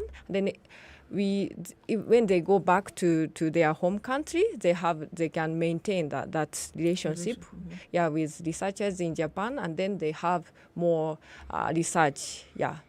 As like cooperative research. So and then most of university staff, they want the students to be academic staff in your home countries. Yeah, usually. But I know that the academic opportunities, academic job is not so many in your home country. Might be not so much. So like there are some companies in Japan also they are starting to getting the international students graduates who got PhD in Japan, and then they can work there. Okay. So once again, Midori, what you're saying is that on the 31st of September Yes. and the 1st of October, you have this online event Yes. where anybody who is interested in pursuing a graduate program in Japan can come in and participate in the online event. Yes. It starts at 12 p.m. Kenya time. In Kenya time, yes. But they have got to then log on to your website. Yeah. What is the website? The website is 2022.studyinjapan-africa-portal.com. 2022.studyinjapan Africa portal.com. Yes. Or you can just Google for Study in Japan for Africa. And you'll get into the website. You will then be able to look at the timings, look at the universities on offer, the different programs, and then select at least 3. You can select 3. 3 and 3. So because Friday and Saturday we have two times. On 30th, you can select 3. So you attend at least 3 university courses, and then go into their meeting room and hear what they have to offer, and you can even ask questions. And then Saturday you go into another 3. Yeah. There will be a total of 26 universities exhibiting on this forum with 46 programs. Yes. That's true. That's a very good thing. Okay. 30th September and the 1st of October. That's a date. Make sure that you do that. Just go and Google Study in Japan for Africa. Then you get the portal. Log on to the portal. Register early enough so that you're able to secure your slot early enough as well. Some of them may be competitive. So you may find that the number of people who are getting into a certain session has already been exceeded. Midori, thank you very much. You're most welcome. Thank you for all the information. So we have a date from 25th, 30th, 1st. Yes. 30th and 1st is Study in Japan. Yes. 25th on Sunday, it's Concours d'Elegance. The 50th edition of the Africa Concours d'Elegance goes down this Sunday at the Ngong Racecourse, and a lot of things that are taking place there, including what? Fashion. It's great to see a collection of vintage and classic vehicles up for you to just come and see what people have spent, months and months trying to get ready and polished up for this great event. An opportunity for the judges to then, say who, or rather which vehicle is tops in terms of this competition, which, by the way, concours en français means competition. So it's a competition of elegance, and it will be a really great thing to see. It's great fun for the whole family to be out on Sunday at the Ngong Racecourse. Indeed. Show up there, very well fashionably dressed. A touch of gold would be nice. Good morning, it's 8 a.m.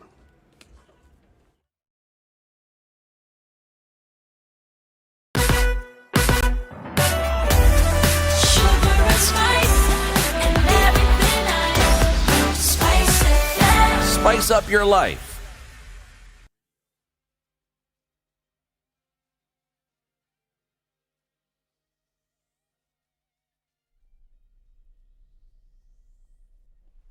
Good morning. This is Newswire. I am Stephanie Wangari. Over 20,000 people facing starvation in Kajiado County are set to benefit from relief food. A disaster management kit is set aside 100 million shillings to mitigate the situation and will be distributed in 5 wards in the county.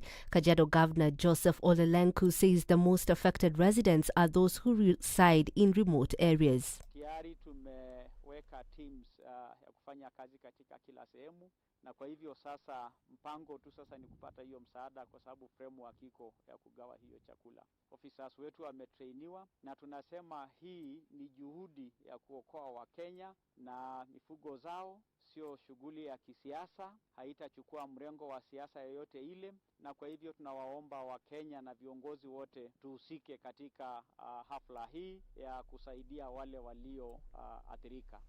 The U.S. Justice Department has indicted 47 individuals with committing a heinous fraud against anti-hunger programs during the coronavirus outbreak. The suspects are accused of stealing 30.1 billion shillings by billing the government for meals that were never served.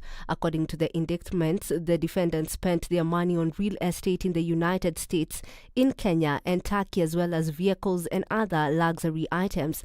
A statement by the U.S. Justice Department reads, these defendants exploited a program designed to provide nutritious food to needy children during the COVID-19 pandemic. Instead, they prioritized their own greed, stealing more than $250 million in federal funds to purchase luxury cars, houses, jewelry, and coastal resort property abroad. End of quote. Now, a 5-day induction retreat for senators at Lake Naivasha Sawela Lodge will enter its second day today. During the opening of the commencement of the retreat yesterday, there were deliberations touching on the conflict between the Senate and the National Assembly, as well as allocation of oversight funds to the Senate dominated. But the Speaker of the Senate, Amason Kingi, has expressed his belief that there will be no tension regarding the leadership of the House and that of the Senate in the next 5 years. Kuna miswada ambao iligonga mwamba ikapelekwa hata kwa mediation. Hii yote ililetwa kwa mambo ya ubabe, na nafikiri kwamba baada ya kuwa na kikao na kupata mwafaka baina ya spika wa bunge la Senate na spika wa bunge la kitaifa, bila shaka mikwaruzano hii na ubabe huu ushuhudia tena katika hii miaka 5 ijayo. Letu ni kufanya kazi kuona kwamba tumetekeleza ajenda ya Mkenya. Kingi also said that senators deserve to be properly funded so that they can carry out their duties well. I think you're talking about is not really an allowance. It is a facilitation that will enable the senators to actualize their constitutional mandate. You cannot pretend to do oversight if you're not facilitated to go see exactly the resources that you have appropriated to the different counties, what these resources are doing. And the only way to do that is to facilitate the senators. Otherwise, they'll be Nairobi here, and Kenyans will start bashing them. That how comes we are seeing a lot of misuse of resources, and yes, senators, you're not aware. Central Bank of Kenya Governor Patrick Njoroge says named rogue elements in the currency market and some commercial banks had contributed to the recent weakening of the shilling against the dollar. Njoroge likened their scheme to Kenya's biggest corruption scandal, the Golden Bag affair, in which billions of shillings of public funds were stolen in a bogus gold and diamond export scheme. He made the comments during an induction briefing with newly elected members of parliament while explaining why the foreign exchange market has recently experienced some volatility. Njoroge also said that the country had enough currency in dollars that could be exchanged with a shilling. We have more than enough pieces of paper, currency for the country, more than enough in all denominations. So it's the banks that need to request. What happens, frankly, and so there's a bit of, let's say, planning problem with some of the banks. And this we've seen, particularly as you were doing your elections, right? There was a lot more demand of some of those currencies, and therefore, at times, they got it wrong. That's your news at the top of the hour. My name is Stephanie Wangari.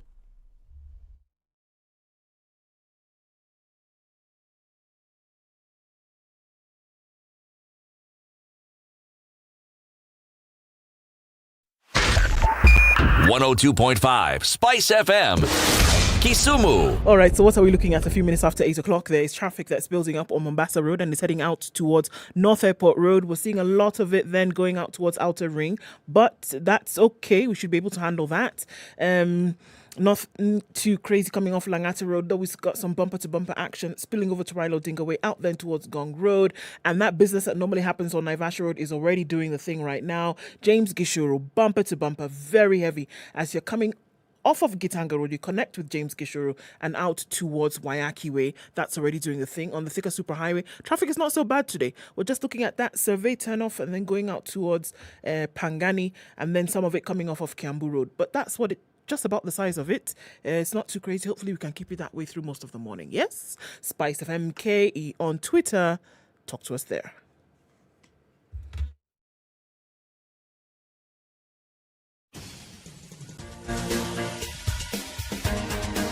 This is The Situation Room, the home of hard-hitting political commentary and penetrating insights about the state of the nation. This is a talk radio experience like no other. The Situation Room, a place for hard truths, debates, and elevated conversations. The Situation Room, witty, political, engaging, deep, controversial. In the room, we have C.T. Muga, researcher, academic, seasoned political observer, a fountain of wisdom in these politically uncertain times. Ndu Oko, Nigerian by birth, Kenyan by choice, communications expert, Pan-Africanist, a truth seeker and believer in people power, and Eric Latin, agent provocateur, the man in the chair, seasoned journalist, news hound, a man who believes in punching up, not down.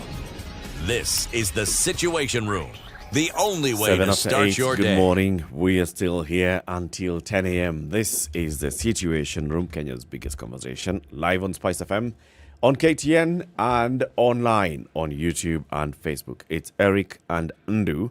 C.T. Muga is away. He's taken some time off. He's preparing for the 50th edition of the Africa Concours d'Elegance. He has been looking for... He may want to come at it dressed in the touch of gold. He wants to come dressed in gold. I was going to say he's going to come as gold. Yes. He will come forth as gold. Yes. There you go. King Charles. How will you know? Mutajuaje. So he's preparing for Sunday. If you want to see CT before he comes back to work, come to for the concours at Ngong Racecourse. I have the day's proverb. It's from Malawi.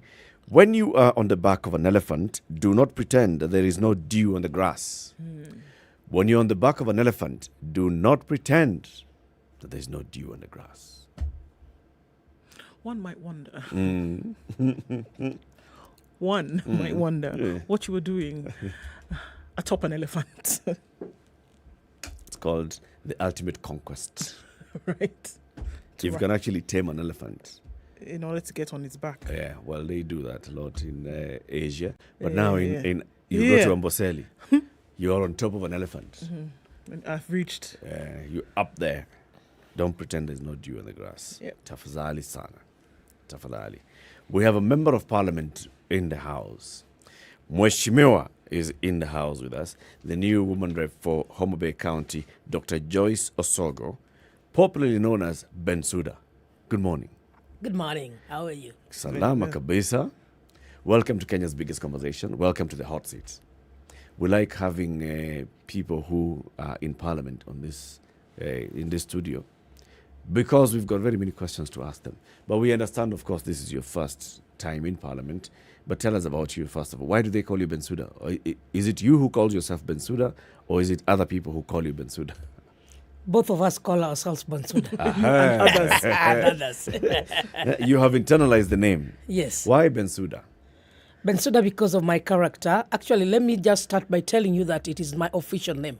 now as we speak. Right. Not at the time of birth, but I've adopted it because I have been given and directed that is a name that I should own by the people. So I'm the people's Bensouda. And so my official names after doing a deed poll and an affidavit, I'm officially Joyce Atieno Sogo Bensouda. Okay. So it is not AKIA. It is not Bensouda, AKA. It's Bensouda. my name official. That is your name? Yes. You said because of your character. What about your character? Personality. And personality. I What is asked them also. I asked them because I was also wondering, because this name I've been referred to in different geographical locations, in different working institutions. So quietly as a researcher, I was finding out why do they refer to me as Bensouda. They are talking about I'm straight to the point, I'm courageous, I'm up to various leadership tasks, I'm forthright, and they believe that I'm transparent and accountable in what I do. I'm hardworking, and so be it. I reviewed my own personality dynamics and I said, fine, let me do a deed poll. And that's what I did. I own the name and passionately accept I am Bensouda. Before your election as your member of parliament, what were some of the things? I mean, because it wasn't obviously before August 9th and all of that. That's not when they started calling you this. So what are some things that were happening before you decided to run for office? Allow me to inform you that the name Bensouda did not begin at the time that I started running. Exactly, that's what I'm saying. It was before. So why? I have engaged in various activities, both formal and informal, non-formal. And one of them was entrepreneurship, small business, which I used to complement with as a P1 teacher. And so with all whom I interacted with, it was Bensouda. Then at the university, where I'm a lecturer, Jaramogi Oginga Odinga University, quietly, the students were calling me Bensouda. And the lecturers in my faculty also came to realize that I was being referred to as Bensouda. That one had not started. I also became the Minister for Roads in county government of Kisumu. So the employees, the workers, they were referring to me as Bensouda. You know, these are three different geographical locations and institutions. So when I joined politics, those who had known me, actually they started pushing me to get into politics even before I decided. And so as I got in, they were saying, we want to push for Bensouda to be in this leadership position. So the name developed progressively. It took its roots. It has been maintained, and it has been proven and adopted. Okay. You know, there are people who may actually have assumed that you're called Bensouda because you are working as a prosecutor before this. You know, probably she was Not prosecutor really. Bensouda. So we now understand you worked as a CEC in Kisumu County. Yes. You have taught at the university. Yes. You started off as a teacher, as a P1 teacher. Yes. So you are an educationist. Yes. In your career and your profession. Yes.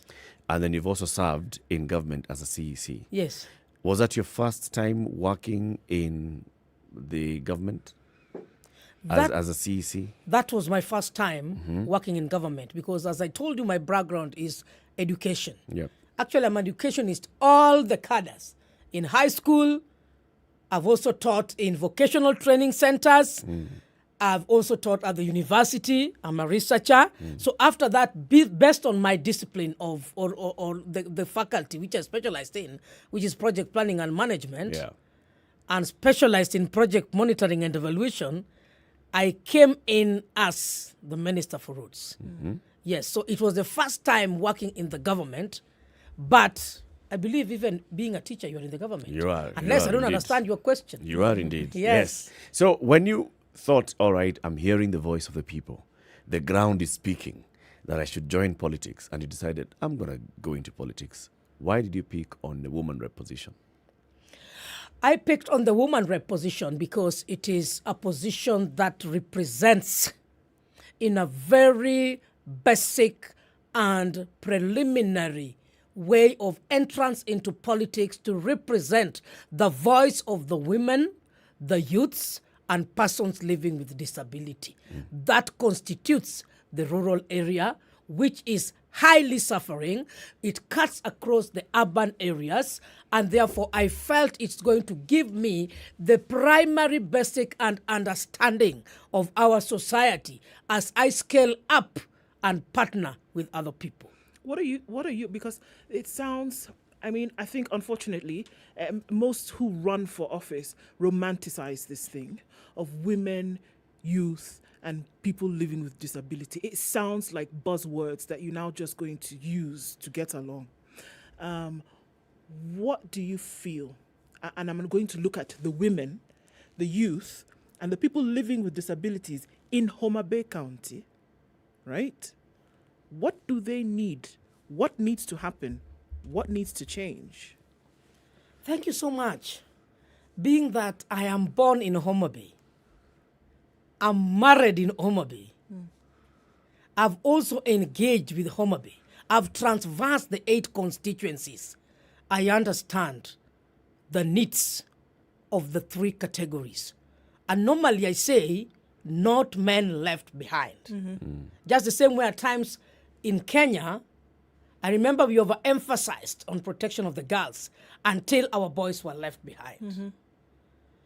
Homa Bay has quite a lot of challenges, which is not very unique and different from other counties. Of course, they vary because of different geographical situation.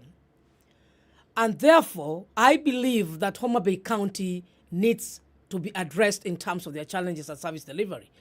I also want to register that even the challenges that are in Homa Bay County, which I refer to as their needs, also vary per constituency. If I look into the resource availability in Homa Bay, which of course, with the mandate of governorship, which I will not touch because we have different mandates and responsibilities that we do, but as a stakeholder, I'm very keen on, 1, utilization of the available resources, both natural resources and that can be built. That is one of my concerns. Remember, we have Lake Victoria, which is underutilized. And how can the women whom I'm going to benefit, whom I'm going to serve, not really benefit from the existence of the lake? Women have the outcry of fishing facilities, storage facilities. Women have the problem of market availability. Women have the problem of entrepreneurship. I'm looking at it that how can women have built restaurants along the lake region, which of course in my mandate, I do not have the capacity to build the restaurants, but I have the capacity to advocate for them through the governor so that we have along the lake shores and the lake regions constructed restaurants in partnership with investors. If we leave that alone, we have local women who engage in fish business. We see them with simple troughs carrying what I refer to my language as omena. I supplied a lot of troughs along the lakes during my campaigns to support the availability of their troughs which they have. Why? For them to carry their fish. Simple, basic trough. You'll find a local woman in the local region, at times because of the abandoning of the responsibilities within the family, they would not afford. I'm looking at them being empowered in a simple way to ensure that they have smooth businesses along the lake. That is 1. 2, I'm looking into our women. They need fish banders just to save themselves during the rains and extreme sunshine in the day. In my docket, I may not provide to the standards, but we can provide for them a shelter. A shelter, even if they are shades of iron sheets. Simple that they can use to accommodate themselves and do that. I believe in partnership. I will voice out for them. That is representation. Through networking, through bringing into the attention of the governor of Homa Bay County, which herself, she has also toured and seen the need of the women, the need of what should be done along the lake region. I will give a push and a follow-up. That is on one perspective. I hear you talking, and I'm liking the fact that I'm hearing you talking of representation, highlighting these issues, mainstreaming the issues that need to be addressed, being an advocate for the people. Now, once you've gone to the governor and you've told the governor all these things has been sued and you've walked out of the office, you don't have any power of making her do what she ought to be doing. Then there's also the county assembly. How do you get the job done? Apart from just advocating, because you can't then go back to the people and tell them, you heard me talking and I've told the governor, but then the governor is not doing. Yeah, that's what I always refer to in my many years, observing the politicians, how they operate. Did you hear me say? Yeah. Like now I'm in the studio. Did you hear me talk? Yeah. But the question is, after talking, what then? That is my problem. That is my headache. How do we do effective, efficient, relevant, and quality representation? And that is even why I say there are several gaps in our regulations that hinders even effective representation. As a project planner, I will start from the inception of a project. That is engaging the stakeholders. Who are the key stakeholders? For instance, let me talk about starting cooperative societies for cereals in Dewa. That is a rich place. Starting blending of juice, which is one of the items in the governor's manifesto, as I read. I do not have the resources to do that. But I have the means of talking, collaborating, asking, and following up. I also need to do a write-up. It is not just talking and making noise. Did you hear me? As a professional, I must have a presentation to the desks of relevant bodies who can assist and make this a realization. And this will include the perspective of the ideologies of the stakeholders. Who is a stakeholder in a constituency? Who is key? The MCS. When they are consulted, they are very bright people who knows how projects can be implemented in their wards. They will give you the ideas which you can later on synthesize at technical level, look for funds, and that is done. So I can be an advisory to the governor in terms of sharing as people who are representing the people at the county level. I do not have the powers to force him or her to implement. But if somebody is really for leadership of the county, will buy in an idea. That is one strategy.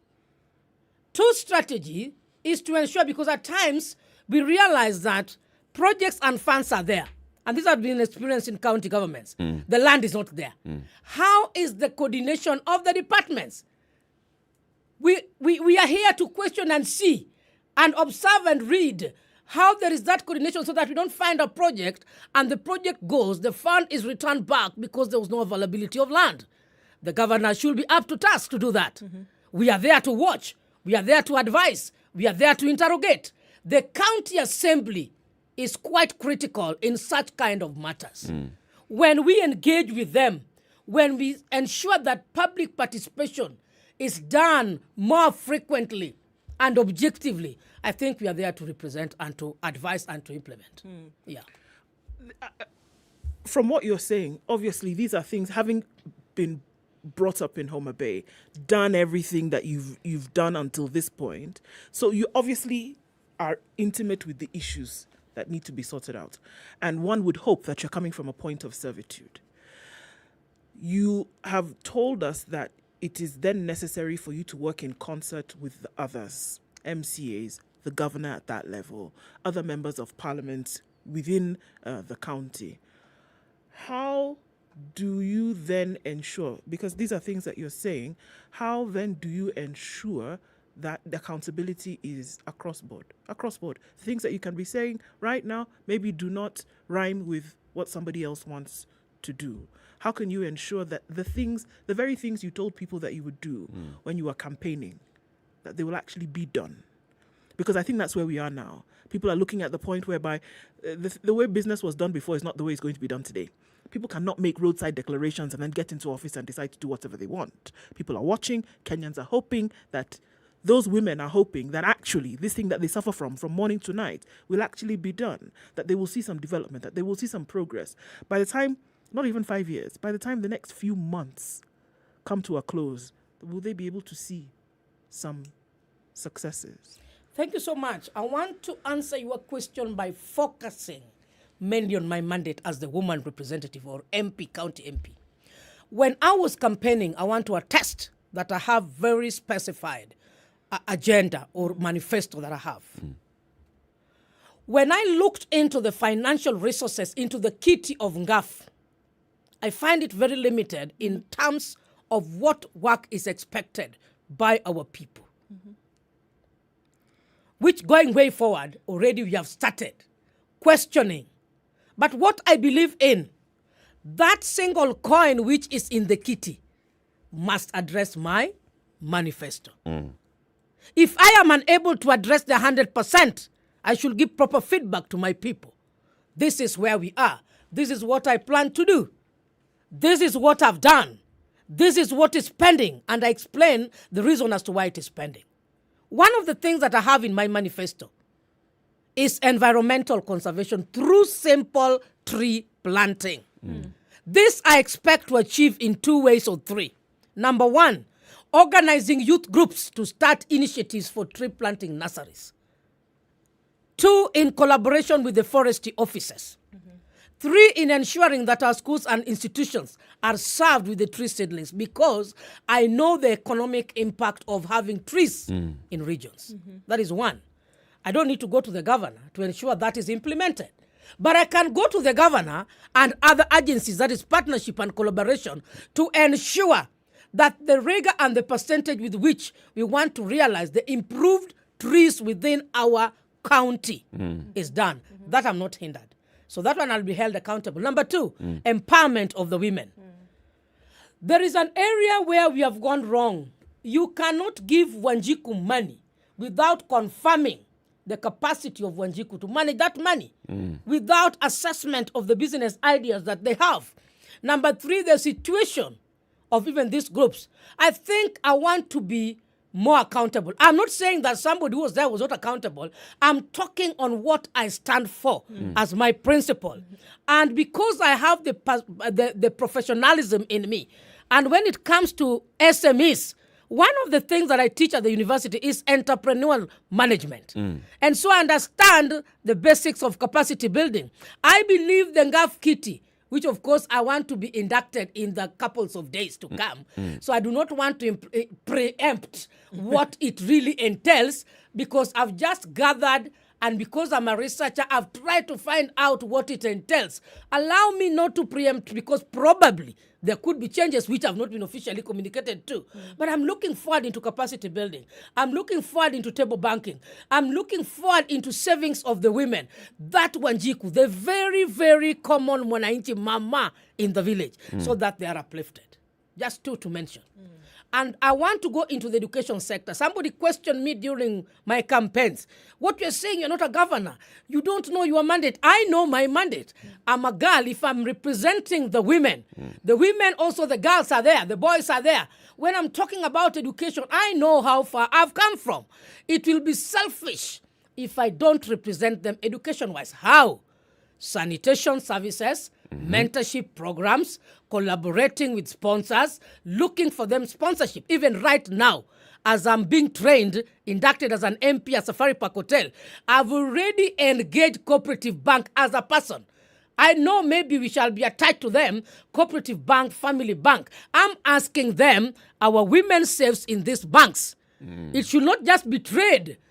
But are you really alive, and clear guidelines are there, policy implementation on your corporate social responsibilities? Can I give you students even as early as Friday so that we go back to the village and we tell them, yes, I was at Safari Park Hotel for 1 week, but this is what I have for Homa Bay County. Actually, they're giving me appointments today and tomorrow. And I'm really on their neck, because it should be a 2-way traffic. Not just savings, getting profits from us. What is it for our young generation? That is a bit of how I want to realize my manifesto as a woman rep.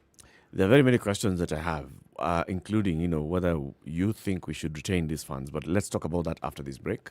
It's 29 minutes after 8. This is Kenya's biggest conversation. This is a Situation Room. The person that you're hearing talking today is the woman rep for Homa Bay County, first-time Member of Parliament, Dr. Joyce Osogo Bensouda. She's here with us in the studio. Bensouda is her name. It's not AKA Bensouda. No. Now it's officially her name. She's telling us about, championing the rights of women across the country and taking up that role as a woman rep for Homa Bay County. What do we expect to see? In a couple of weeks' time, the Standard Chartered Nairobi Marathon will be taking place. Yes. Already, people are starting to warm up for it, people are starting to train for it, and we are pushing that. Absolutely. So in a few weeks, the Standard Chartered Nairobi Marathon will take place, and you can register for that even now on Standard Chartered website, and you have all the information that you need for 1,000 shillings. And just to know that there are very many categories that you can run, walk, get across the finish line, right? Full marathon, half marathon, 10K, 5K. There's the walk as well. And there's also the virtual option, which was a success last time. And they say, okay, we're going to do this again this time and give you an opportunity. Have you wanted to participate? Here's your chance to do that. And your registration goes to making sure that the lives of young people are affected in a positive way. Issues of education as well. We'll be discussing that in the next hour. But schools will be reopening. Naivas Mashujaa back to school offers will be coming up shortly. Let's all appreciate the people who actually do a lot of work. How are we doing in terms of preparing for schools and go back to school and all the back to school offers? Remember, there's only one word that you should have in mind. Naivas, 8:30. Time for a break. Thank you.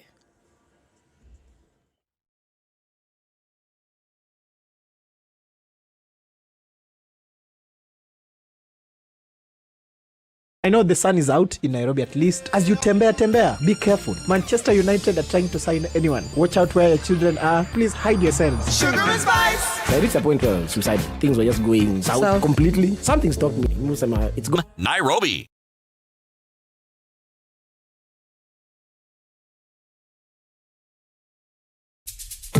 Japan is a multicultural hub that has perfected the balance between cutting-edge technology and world-class infrastructure. Against the backdrop of stunning natural monuments and history, you have the opportunity to experience all this while studying for your master's or PhD in some of the world's best institutions, offering leading programs in information technology, biomedical science, the social sciences, among others. To learn more about how you too can study in Japan, join me, Eric Latif, and my co-hosts Nduoko and CT Muga in the Situation Room from 6 a.m. every Wednesday morning this whole month. See you then.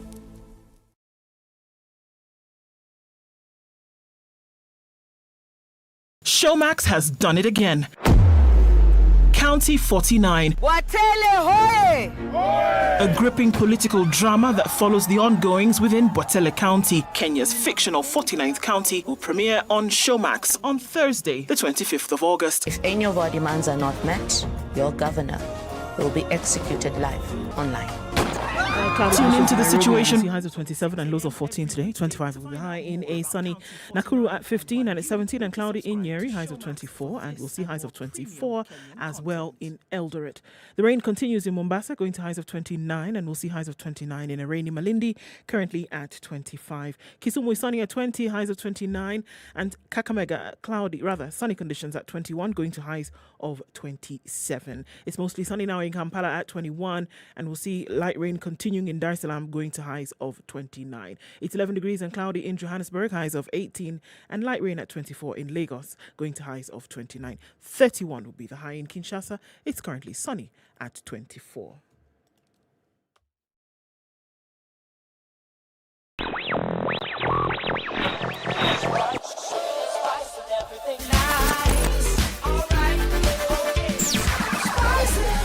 Spice up your life.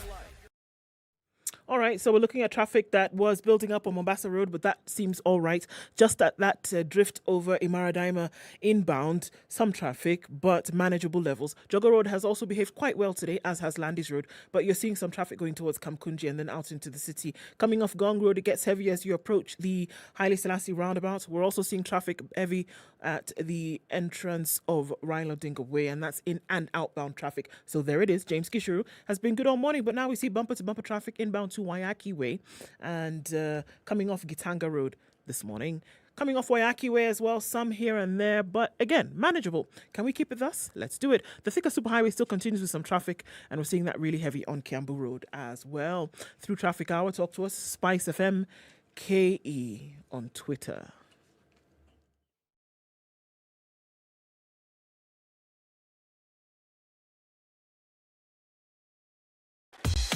Welcome to Spice FM, the best exclusive radio station bringing you the best mix of the best music ever.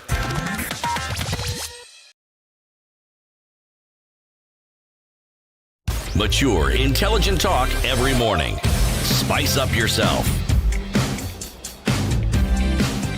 It's 25 minutes to 9. The conversation continues. Eric Clark, Mornings and Dr. Joyce Osogo Bensouda, the woman rep for Homa Bay County, here with us in the studio. We're talking about championing the issues about women. And you've talked about, opening doors, representation of the people.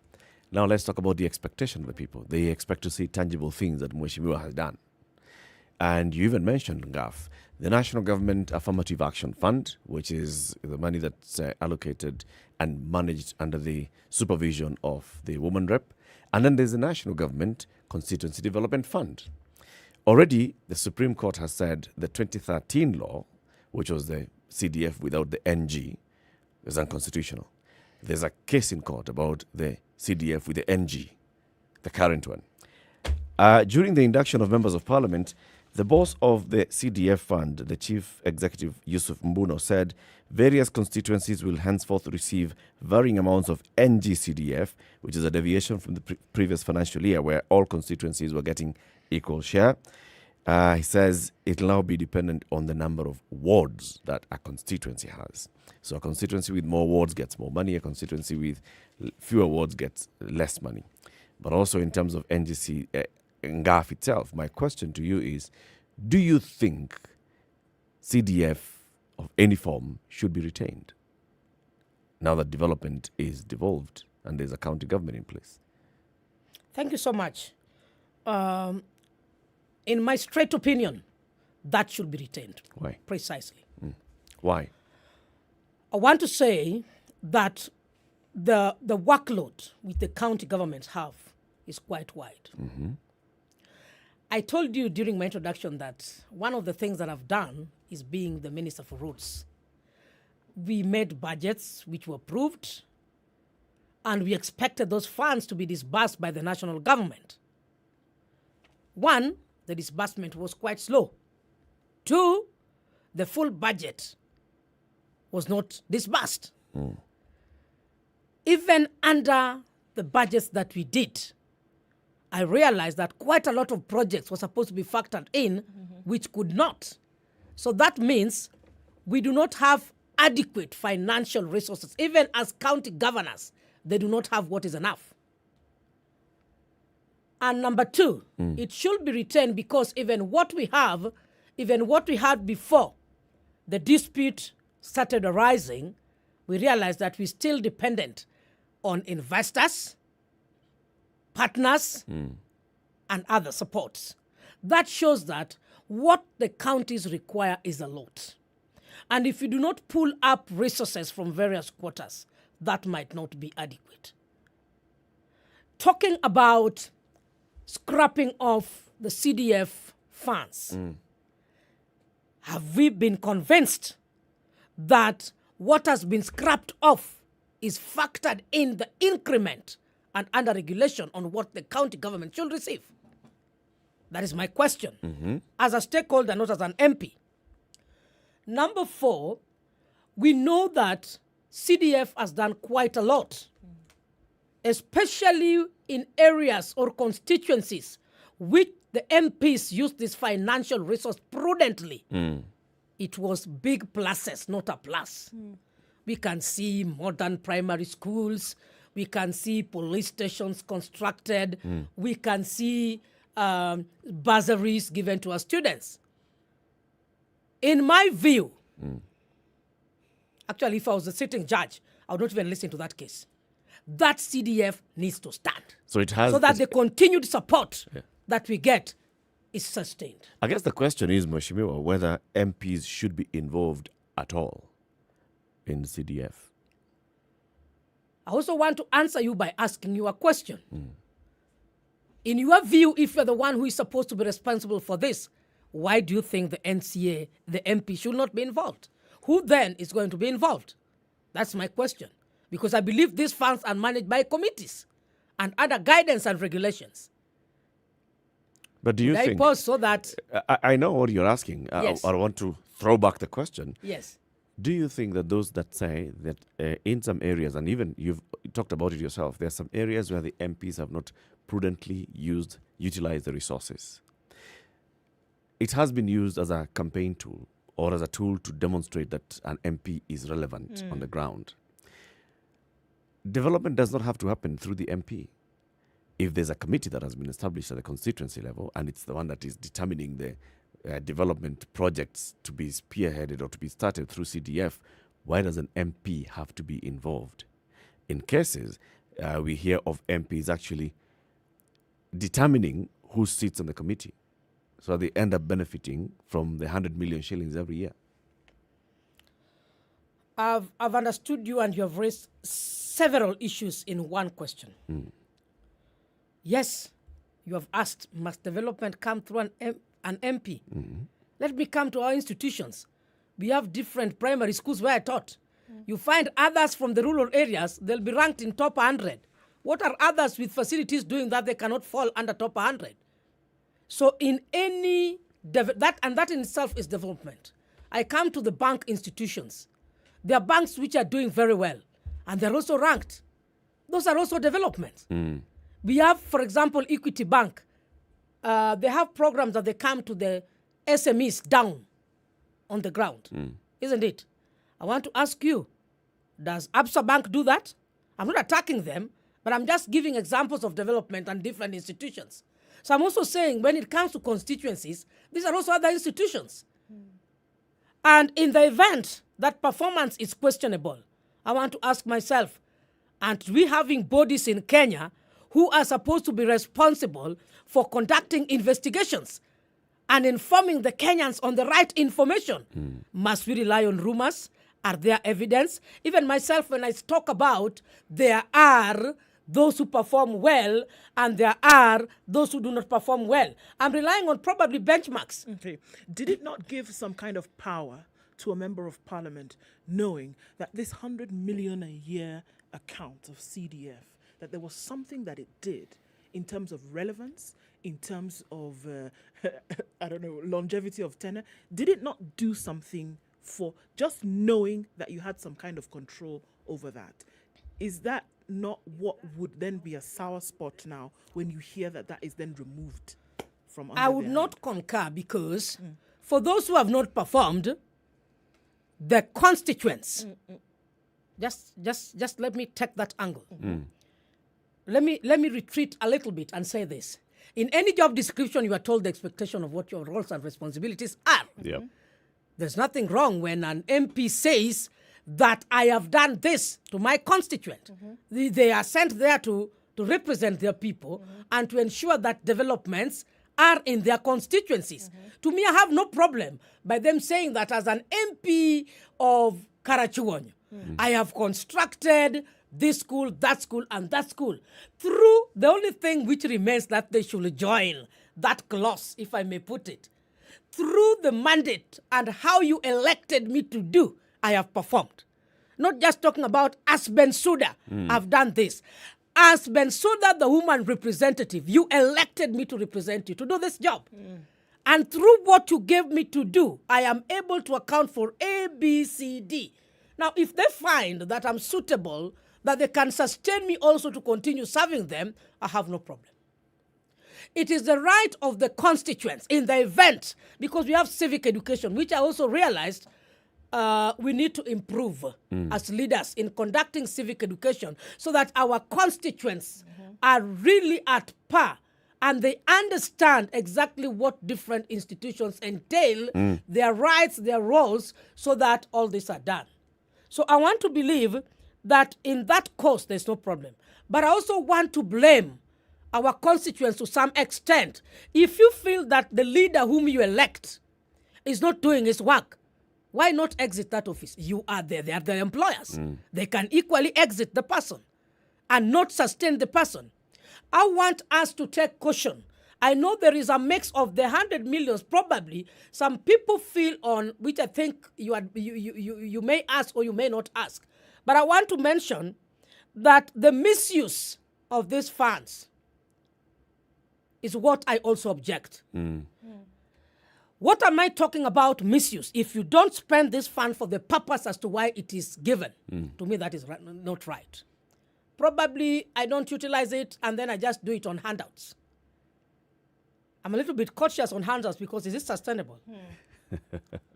But I'm keen on a project and I talk on that project that I shall have done. To me that is smart enough.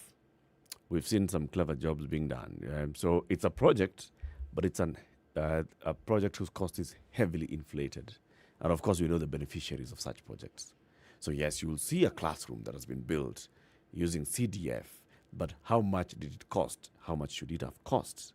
Those are the questions that keep arising. And I take your point that yes, we even have the CDF board, we have relevant checks and balances to make sure that CDF is utilized well.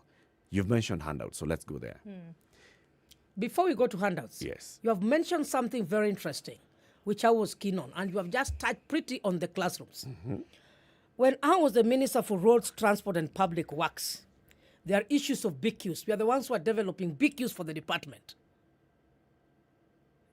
Remember I told you I'm Bensouda. So one of the things that my technical teams advised me, which I bought in very fast, the cost of constructing a classroom. We know the capacity should be 40 to 45. Yep.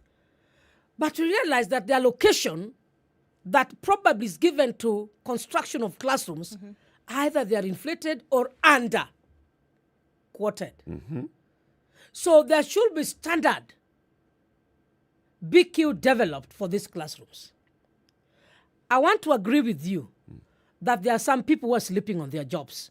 Because in that event, why don't we use the resources that we have to do things rightly under qualified and practical implementable BQs so that we have our classrooms rightly done rather than complaining that the CDF fund should be scrapped off, but we have not looked into what are the benefits, what are the challenges in implementation, what are the gaps. I believe that the oversighting is the assembly. So if the constituency fund is not done, we have ward representative who are the MCS. And up to the constituency level, an alarm should be raised. In an event that somebody doesn't raise an alarm, why do you complain? Even by the time it was being instituted, what were the frameworks? The gaps were missing. We need to fill in those gaps, but do not scrap CDF. Retain it. Retain it. On to handouts. There's an expectation, and we hear this all the time, the complaints by members of parliament. In fact, even when you talk about retaining of allowances and keeping your pay high, it's because there's all this cash expectation from your constituents.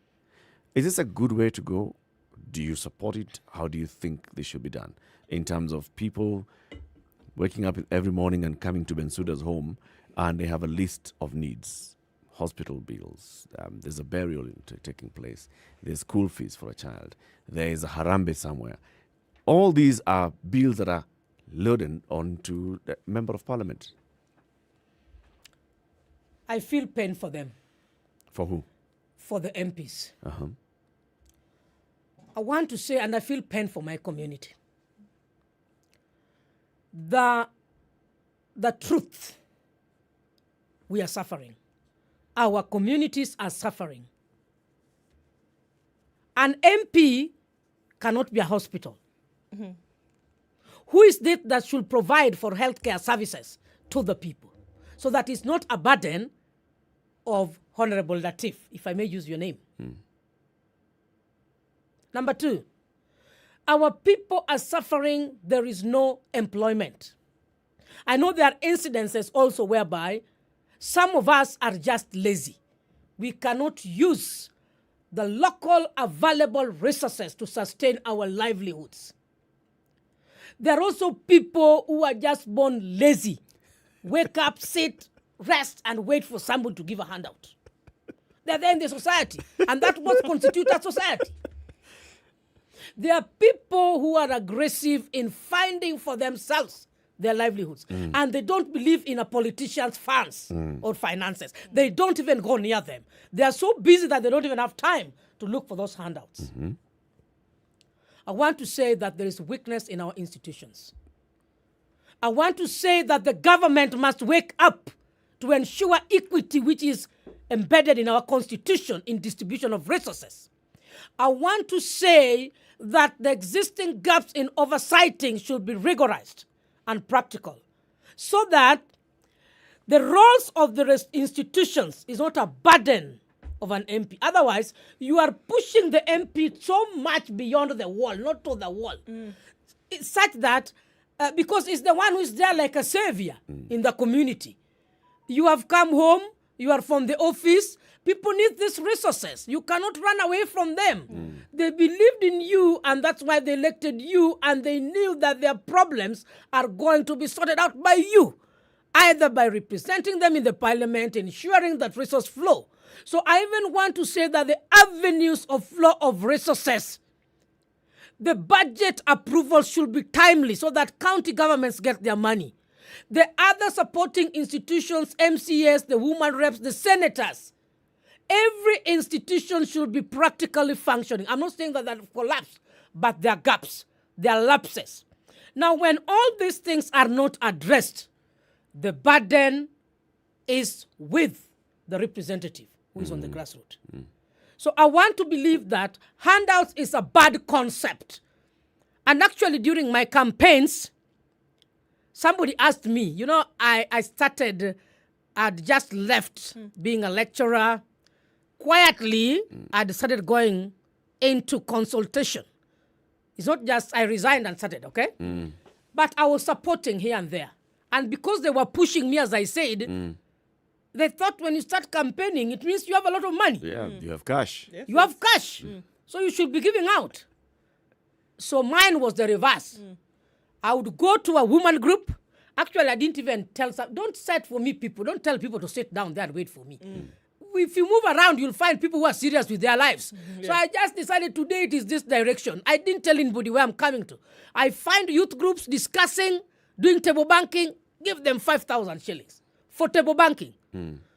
I went somewhere, they tell me they have bank account, like in SECA, I deposited for women 10,000 shillings.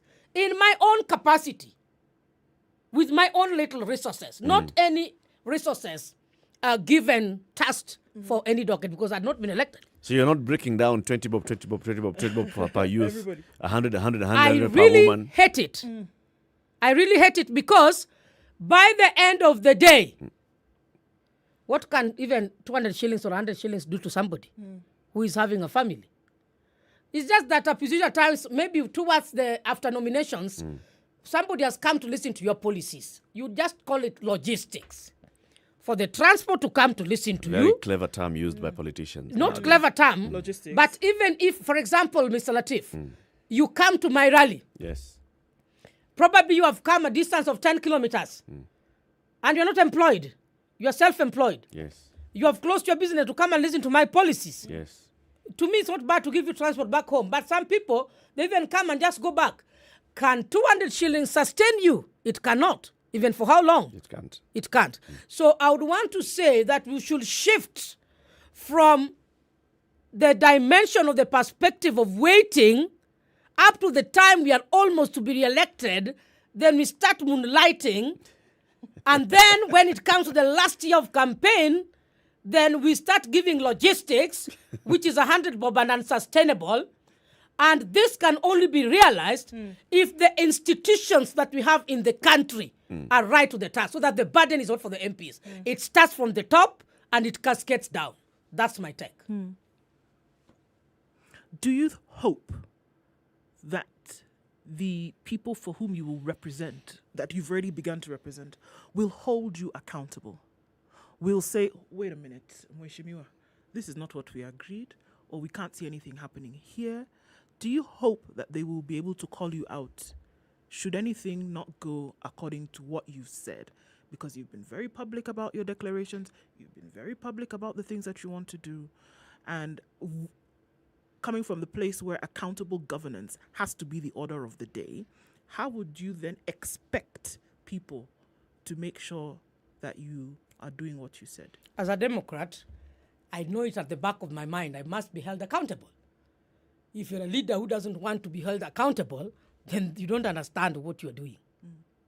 As a leader, I expect to provide feedback. I made public declarations, as I told you. My public declarations are very simple. Supporting SMEs, girl child empowerment, capacity building, providing for market infrastructural facilities, restructuring my administration structure, ensuring that we have NHIF card, Linda Mama. So these things are things which I must do through my own resources as Ngaf, which I shall be disclosed to. At the moment, as we are still being orientated, we are just talking about percentages. Now we are going to full induction, whereby we are going to see.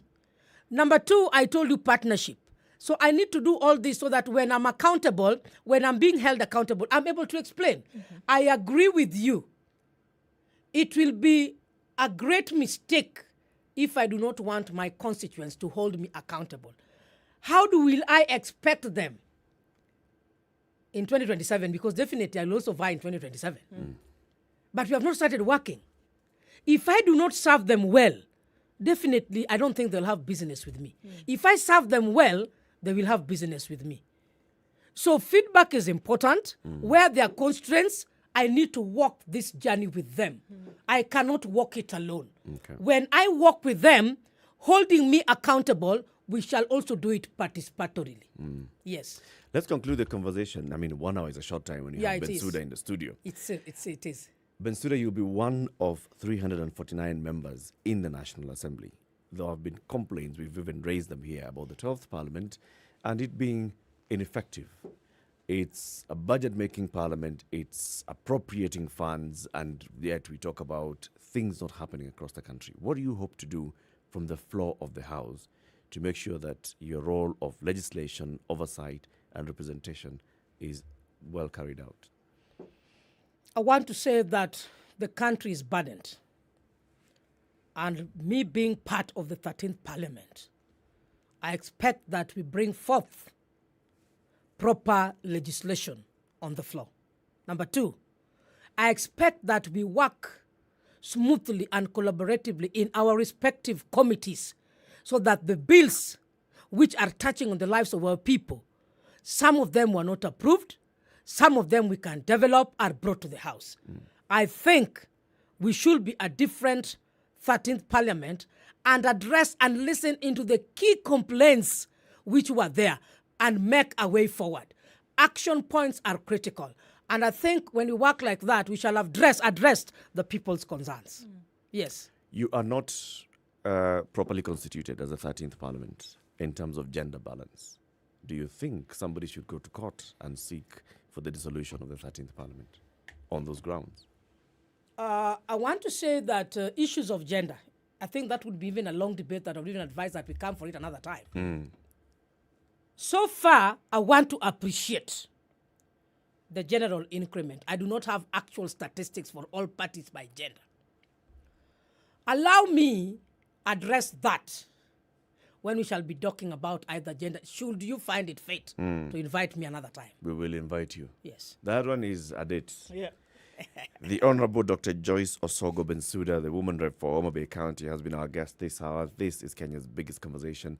As you go through induction, Mheshimiwa, and as you start going to Parliament, we also want to invite you for the Concord Elegance on Sunday at the Ngong Racecourse. It's a wonderful event where you're looking at vintage and classic cars, and it's a fashion event. You know, bring family, and we enjoy it together. Sawa. Okay. And then watch County 49 on Showmax. It's about this fictitious county called Bwatela County, and they've done certain things, and they're very serious about keeping their leaders accountable. And they said, okay, if you're not going to do the work, then just come. Let's host you here. Did you say 9?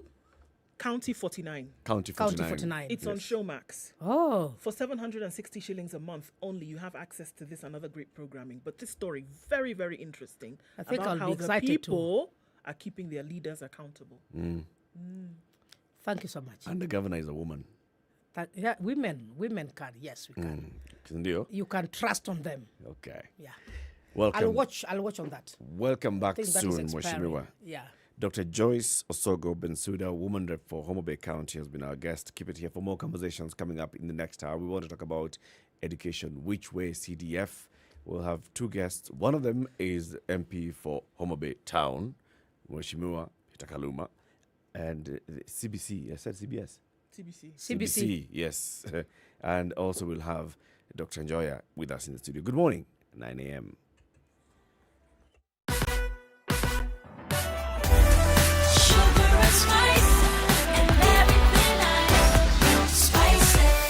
Spice up your life.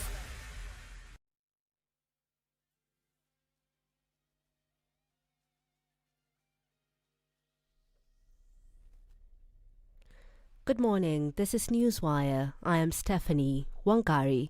A section of MPs allied to Raila Odinga have expressed dissatisfaction with the running of party affairs. Last week's unveiling of the coalition's parliamentary leadership has exposed its soft underbelly. Appointed to the trouble is the decision by nominated MP John Mbadi to oppose the lineup unveiled by Wiper leader Kalonzo Musyoka, detailing Azimio's leadership in the National Assembly and the Senate. The ODM chairman has rejected Ogunja MP Opio Wandai's pick as the majority leader in the National Assembly, despite this being a collective decision that involved party leader Raila Odinga. The MPs are also said to have been irked by the decision to pick Suna East MP Junet Mohammed as majority whip. The discontent is said to have permitted into the county assemblies controlled by ODM. Now, Kajiado Governor Joseph Olelenku has come to the aid of over 20,000 county residents who are facing starvation. According to Lenku, there is a disaster management kit set aside with the aim of mitigating the situation. Tayari tumeweka teams ya kufanya kazi katika kila sehemu, na kwa hivyo sasa mpango tu sasa ni kupata hiyo msaada, kwa sababu framework iko ya kugawa hiyo chakula. Officers wetu wametrainiwa, na tunasema hii ni juhudi ya kuokoa Wakenya na mifugo zao, sio shughuli ya kisiasa, haitachukua mrengo wa siasa yoyote ile, na kwa hivyo tunawaomba Wakenya na viongozi wote tuhusike katika hafla hii ya kusaidia wale walio athirika. 47 people in the northern U.S. state of Minnesota have been charged in connection with the 30 billion shillings COVID relief fraud scheme. The suspects are accused of billing the government for meals that were never served. The exploited program was designed to provide nutritious food to needy children during the COVID-19 pandemic. Instead, according to the U.S. Justice Department, the suspects prioritized their own greed, stealing more than $250 million in federal funds to purchase luxury cars, houses, and coastal resort property abroad. The items were purchased in the United States, Kenya, and Turkey. Now, President William Ruto will make his maiden presidential address at the 77th session of the United Nations General Assembly today. Ruto, who is accompanied by, among others, First Lady Rachel Ruto, Kenya Kwanza's foreign policy advisor Babu Namwamba, Kiharu MP Ndidi Nyoro, among others, is expected to talk about climate change and its impacts. After the address, he is slated to join world leaders at a reception hosted by U.S. President Joe Biden, which will mark the end of his tour. During the official opening of the session yesterday, UN Secretary General Antonio Guterres said the planet is currently beset by an escalating crisis that an aging international order seems increasingly ill-equipped to tackle. Our world is in big trouble. Divides are growing deeper, inequalities are growing wider, and challenges are spreading farther. Let's have no illusions. We are in rough seas. A winter of global discontent is on the horizon. A cost of living crisis is raging, trust is crumbling, inequalities are exploding, and our planet is burning. Ruto will also hold bilateral talks with several heads of states and government on the sidelines of the annual UN meeting. Now, Central Bank of Kenya Governor Patrick Njoroge has said unnamed rogue elements in the currency market and some commercial banks had contributed to the recent weakening of the shillings against the dollar. Njoroge likened their scheme to Kenya's biggest corruption scandal, the Golden Bag affair, in which billions of shillings of public funds were stolen in a bogus gold and diamond export scheme. He made the comments during an induction briefing with newly elected members of parliament while explaining why the foreign exchange market has recently experienced some volatility. Njoroge also said that the country had enough currency in dollars that could be exchanged with the shilling. We have more than enough pieces of paper, currency for the country, more than enough in all denominations. So it's the banks that need to request. What happens, frankly, and so there's a bit of, let's say, planning problem with some of the banks. And this we've seen, particularly as you were doing your elections, right? There was a lot more demand of some of those currencies, and therefore, at times, they got it wrong. That's your news at the top of the hour. My name is Stephanie Wangari.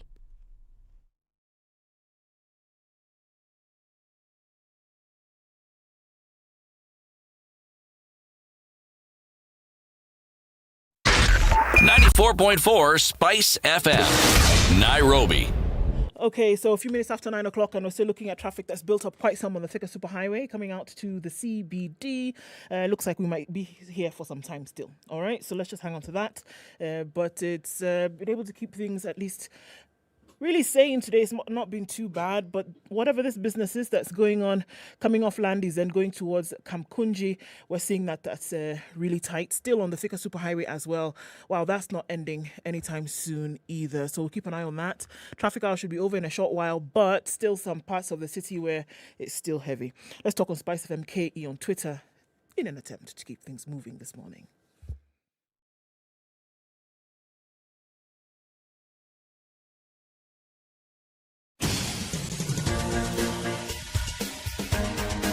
This is The Situation Room, the home of hard-hitting political commentary and penetrating insights about the state of the nation. This is a talk radio experience like no other. The Situation Room, a place for hard truths, debates, and elevated conversations. The Situation Room, witty, political, engaging, deep, controversial. In the room, we have C.T. Muga, researcher, academic, seasoned political observer, a fountain of wisdom in these politically uncertain times. Ndu Oko, Nigerian by birth, Kenyan by choice, communications expert, Pan-Africanist, a truth seeker and believer in people power, and Eric Latif, agent provocateur, the man in the chair, seasoned journalist, news hound, a man who believes in punching up, not down. This is The Situation Room. 7 minutes after the 9. only way to start your day. The final hour of Kenya's biggest conversation this Wednesday morning, 21st day of September 2022. We have two guests now joining us for the next conversation, which is about the competency-based curriculum, CBC, which way forward. We know what the president has said. He's going to take some action, and the action will be initiating some further conversations. So we'll start the conversations today. Before we welcome the guests, let me give you today's proverb. It's from Malawi. When you are on the back of an elephant, do not pretend there is no dew on the grass. When you're on the back of an elephant, do not pretend that there is no dew on the grass. Mm-hmm. Maybe it should also be, do not forget that there is dew on the grass. Right. The Honorable Peter Kaluma is the Member of Parliament for Homa Bay Town constituency. Today is a Homa Bay Day. We've just had the Homa Bay Woman Rep, and the Homa Bay Town MP is now in the studio, sitting alongside Dr. Wandia Njoya, Senior Lecturer in Literature at Desta University, and one who talks about very many things: education, land is not property. Is that what you say on Twitter? Land is not an investment, or is it? It's not. Land is not an investment, or land is not savings. It's not property. Land is not property. Very many things. Dr. Wandia, good morning. Good morning. Good to have you on the show. Thank you for having me. We've heard you on the show on the phone. Yes, I remember. And you have avoided coming to the studio. Yes, I have. Thank you, God. I'm telling you, it's finally day. Even Mheshimiwa calling him many times. Peter Kaluma, we have invited you to the show a number of times. Thank you, God. Yeah, but I've been following you. The show is very beautiful. Following us is one thing. I'm happy it is Homa Bay Day. You know, Homa Bay is the one county which has never struggled with gender balance and equality. We currently have 3 women MPs at constituency level. We have a women rep. And you know, Homa Bay has become the first county west of Kenya to produce a female governor. So I hope when I leave, Governor Wanga will be here. Now well that it is done. Homa Bay Day. Well done. It is the place for strong women leaders. Duoko, I think you should come to Omabe. You think so? Yeah, please come down. It's a beautiful thing. So, 3 constituency MPs. Yes. Name them. Dr. Lillian Gogo, the MP for Rangwe, and the first to be re-elected in the history of Rangwe constituency, if you remember. You have Dr. Ivo Bara, the MP for Kabondo Kasipul, PhD holder on matters education, you remember. Also a second termer. And then we have the one you cannot defeat, the Honorable Millie Odhiambo, top lawyer, senior counsel, gender activist, a believer in human rights. That is how beautiful Omabe is. And then Millie is on a 4th term now. Yep. So this gender thing, though you wanted to dissolve parliament, you've got it a while ago. it was not an issue for us in Omabe. And you know, when people were still flip-flopping, like at Dr. Wandia's place, we have Governor Wanga, a lady who is barely, I think, 40, going to 40, the first female governor west of Kenya. Very beautiful. I love the story. Yeah, great. I love the story. So it tells you it's the Kenyan constituents have no issue electing women. Certainly. This thing of being told, oh, you know, this community is very patriarchal, this community is this and the other, those are stories created by politicians. And Dr. Wandia will agree. To try and dissuade female candidates from vying. I think Kenyans are ahead. Yeah, they're ahead of the politicians. Yeah. Indeed. Yeah. Let's talk about CBC, competency-based curriculum. It was rolled out how many years ago, Ndu? 3? 3 and a half, about almost 4 years now, yes. So those that started the CBC at grade 3 are now in grade 6. Yes. And they are due to be joining junior secondary, grade 7. Come when? January. This January of January, No, please. The calendars have confused 2023 January. When everybody goes back to school, the 3rd week of January 2023, because we know there's going to be a longer holiday. It's going to be 7 weeks because we've got the second batch of KCSE happening this year. We've also got the grade 6s with this assessment exam that they have. And then we're going to go to the Christmas holiday, come back and allow the KCP exams and the KCSE exams to complete. So ordinarily when the year is, properly going through, we would have open school the 1st week of January. But we've had COVID and we've had this, that, the other thing. So 3rd week of January, the school year goes back into its proper running and grade 6s will now supposedly start junior secondary school in January. Right. A new curriculum. Rolling out as we phase out the old 844 curriculum. Simultaneously. Those who are sitting their KCPE will also be going to KCSE. You understand? Yeah. Form 1. And you have JSS at the same time. So this is where one of the big bones of contention is. How on earth is this going to happen? When 844 was being introduced and we were rolling out phasing out the previous one, the primary school was ending at standard 7. 844 comes and primary school ends at standard 8. There must have been some clash at some point. There must have been then. Somehow they were able to balance it out. Okay. Our teacher, Siti Muga, is not here. He'd have reminded us what he did as a headmaster at that point, taking his students. Dr. Wandia, you have thoughts and ideas and feelings about competency-based curriculum. Overall, what are those thoughts and feelings and ideas? All right, let me just say I come to this as an educator, not an administrator. So the issue of the logistics are not quite my strength. What I said is that from the beginning, it was a conceptually flawed idea. Competency is used for working people. It is when you're training workers to do a specific task. So it's a very short-term training, and it is training for a specific task. So the first thing I was saying is that why are we teaching it to our children?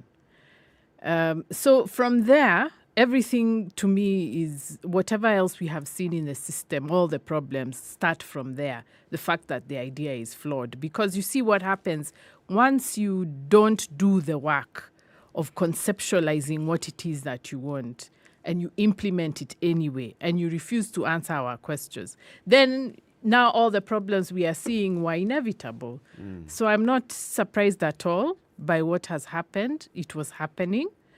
I mean, I saw it from 2017, even before they implemented it, and they said we should not ask questions, we can't keep talking all the time, let's just implement. But then I asked, what are you implementing then? And they didn't answer. So we are where we are. Yeah. Peter Kaluma was in Parliament when all those things were happening. You see the manner in which the CBC program, if I were to call it so, was conceived, was poor. Our constitution at Article 10 talks about public participation being a national value and principle of governance. This model of education was brought in without even Parliament having to debate it, despite being a National Assembly. And remember, from the level of Parliament, on 5 occasions, the matter came to the floor on private members' motion. And we were jolted in debating it because each time a member brought a motion so that we discuss it, somebody went to court. And you know our sub judice or sub judice rule. So then the speaker, each time said, it is now in court. I remember the last one was an action brought by Harvey in the name of another, council member of the Law Society of Kenya. And you'll see if you went back to the Hansard. I was raising the issue with the speaker. We are the representatives of the people. To what extent should Parliament, defer to the court, which is a single individual, dealing a single matter for a party, on a matter of national concern we should be dealing with? So the first issue, of course, is conception. And Latif, I have no doubt in my mind that the manner this thing was brought in, the manner it was being forced on, I don't know whether you remember, the first minister to speak about CBC was Amina Mohamed. Yeah. And at the inception, she said we are introducing CBC. When, a report was, brought to her, I think an evaluation report of how it would work, she addressed the media and said, there is a problem with this thing, we're not ready to implement it. And you would remember how fast, she found herself from the Ministry of Education to lighter duties, to sports. And then came Professor Magoa, who comes and tells you it has to be implemented. You tell him there is a problem with the idea that you give assignments to children, telling them with the assistance of your parents. You have children who are orphans. You have children in boarding schools. We have children who are of single parents. We have children whose parents are only able to provide for them because they're working at night shifts. We have people securing our property, the watchmen, the guards, people like the media, Latif. You are here sometimes up to very late in the night. As a member of Parliament, closes down at 7. When I have to travel home with the jam in Nairobi, a child who is doing CBC in lower primary is still seated there waiting for me. When you say with the assistance of the parent, what do you mean? We have children whose parents are not educated, and it is not their fault. They have to learn. You have children whose parents do not have a phone like this, but you are saying with the assistance of a parent using this research mode. So you have the idea, looking at it keenly, that this thing was being pushed from somewhere. And Latif, without going deep into my challenges against this CBC, if you looked at my Twitter yesterday, it's not the first one I'm making on this. I've been up to 7 of them, if you look at my account, since inception, for the last 3 years. The fact of the matter is that it appears to me as a policy maker and also a parent that this CBC thing is a weaker version of the Cambridge system, the UK Cambridge system. I'm calling it a weaker version because the Cambridge system in UK has facilities, okay? It's well funded, has resources. This one has no resources, has no funding, has nothing. And Latif, you remember even teachers were to be trained on CBC. It was for how long? 2 weeks. Yeah. And they tell you they have shifted their mentality from 844 now to to this. CBC in 2 weeks. And remember the teachers who had issues. Latif, you may be forgetting, but up to 285 teachers were interdicted. And you are asking me the question, what did I do about it? I'm the one who brought petition to Parliament, which got those teachers reinstated. And Nancy Macharia will tell you, you cannot punish teachers because they raised issues with the program. They are not just teachers. They are also parents. They are stakeholders. Children. They are stakeholders. They are giving a feedback. So the fact of the matter is that this thing appears to have been imposed, and I don't think I would be very far if I question the interest, particularly of the UK government, in this particular imposing this thing. You know, when you talk about this and listening to you two, even listening to everybody else who has raised concerns about CBC, you'd imagine that somebody who is completely uninformed about education sat down and drafted something called CBC. Yet this has come from an institution that has people who are educationists, who live, breathe education day in, day out, the Kenya Institute for Curriculum Development, and others. And it was not just a 1 week seminar that they went and locked themselves up somewhere in Manzoni and came and said, Eureka, we have this. It was following several reports, the COECH report and others looking into education and our education system that birthed CBC. So how can you say that it was flawed, conceptually flawed, Dr. Njoka? All right. I don't think there was any research done, and I'll tell you based on the evidence I have. First of all, when I looked for the documents, where did this thing come from? First thing I did, I looked at the curriculum framework, which was released by KICD. It's very uninformative, and in fact, I kept asking them, if you check my appearances on the media and my Twitter handle, I asked them, where did you get this idea from? Because the citations, the books you have cited, because I'm an academic, that's what I look at. The books you have cited do not talk about CBC or competency. So where did you get this thing from? Who came up with it, so that we can ask them the questions we have about why competency? We never got those answers. So I started digging. The next thing I found was a document which was on the UNESCO website, where it said that competency was given to the Kenya government in 2017. They had no funding. No, I think 2016. They had no funding.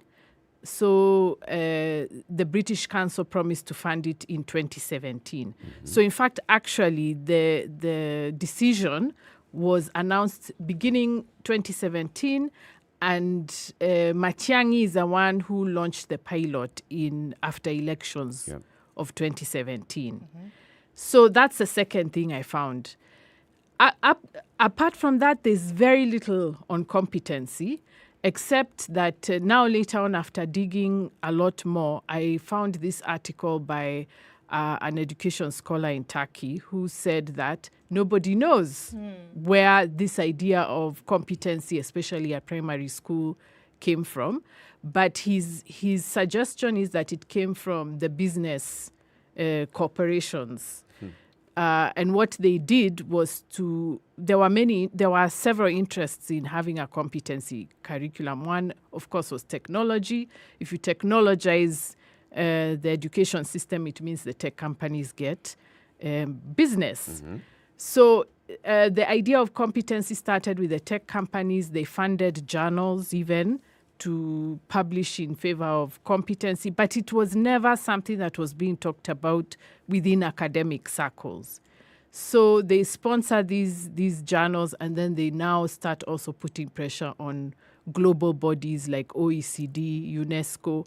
And in fact, in 2016, there was a letter from a number of academics from the US. They wrote an open letter complaining about the pressure that these corporations were putting on the education system in the US. And the system is very similar to what we are calling CBC here. So there's a whole field, in fact, that I discovered of what is called I think it's called Global Education Policy, about policy travel, about how policies are made in the US and then the corporations start, pushing global continental bodies to impose them. So they tried Europe. Europe, it didn't quite work because Europe's education is decentralized. So in every area, the teachers would say, no, this doesn't make sense. They tried the US with the Common Core. It's not doing very well. So Africa is on the last leg of this idea, but we are the ones who are implementing it with more fujo than all the other continents. More vigor than everybody else. Yeah. So I'm not convinced that KICD did the research, and that's why they couldn't answer our questions. So are we saying, essentially, it can be inference or just basically plain logic, that there wasn't necessarily something wrong with the curriculum under which Kenyan learners were learning, but there was an imposition for another curriculum because it was being pushed from an external force. So we have talked a lot.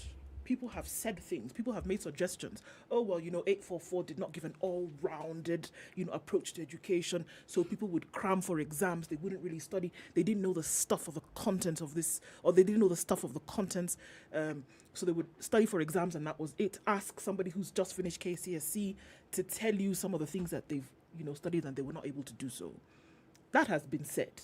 So in as much as that could have been tweaked a little bit here and there, are we saying that there was nothing wrong, really, with the 844 system, but that there's been something that has then been forced on Kenya and other countries? Because there's a list around the continent, and which may give rise to some of the things that you're saying. Namibia, Rwanda, Ethiopia, Malawi, Tanzania are having the same problems with this CBC that we are talking about in Kenya today. So that could give rise to this argument that you raised. So was there anything wrong with 844 inherently? We don't look at systems as wrong or right. What we do is we look at what are the challenges. The challenges first of all, we need to remember that teachers, as they are teaching, they are generating their own knowledge. They are able to tell you, this is where the problems are, this is what we could do to fix the system. That was not done. Instead, we got a curriculum from elsewhere and imposed it on the system and said, this curriculum is going to solve the challenges you people are facing. And in fact, when I wrote in 2017, January, I said that that's a big problem. You don't impose things from outside. You get local solutions. You check what it is that the teachers are saying, and then you fix the education system that way. So that's the first problem that we had, that we didn't really listen to the teachers. The second one was that, KICD will tell you, and they kept telling us that they had a needs assessment report. In 2018, I kept asking for it. Show us this needs assessment report so that we can see whether competency solves the problems that you're talking about. Because I can say two of the issues they were saying why we needed competency. One was what you're saying about cramming. Cramming is not a problem of curriculum. It's a problem of opportunities after school. If the economy is not growing and people are not getting jobs after they graduate, then exams become more important. And so people put more emphasis on exams so that you get higher marks to enter the very small market that we have. So I was telling them in 2017, you can't say that curriculum will address the exam problem. The second thing I've heard them saying is that parents were not involved in children's lives. How did they determine that?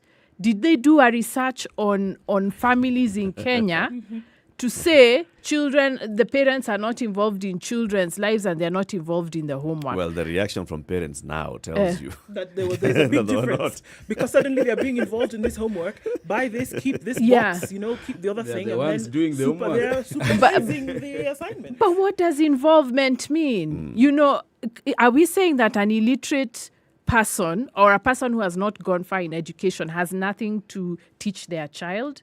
It's a very middle class, sorry to say, it's a very middle class conception of parenting. And what is so wrong about it, because I know there's a Pan-Africanist here, this comes from a racist idea of black families being, not proper families. And I've written about this family where the deadbeat dads, welfare moms, that narrative from the 70s is what was brought to Kenya through the evangelical church, where now they start saying, oh, women stay at home, do the homeschooling, that kind of 1, 2, 3, 4, 5 model of the middle class Nairobi family. So that was what they were appealing to. So I've seen in reports, even by UNESCO, saying that the problem with African fathers is that they don't do homework with their children. How do you determine how did they go to every family and find that out? Is doing homework the only way parents can be involved with children?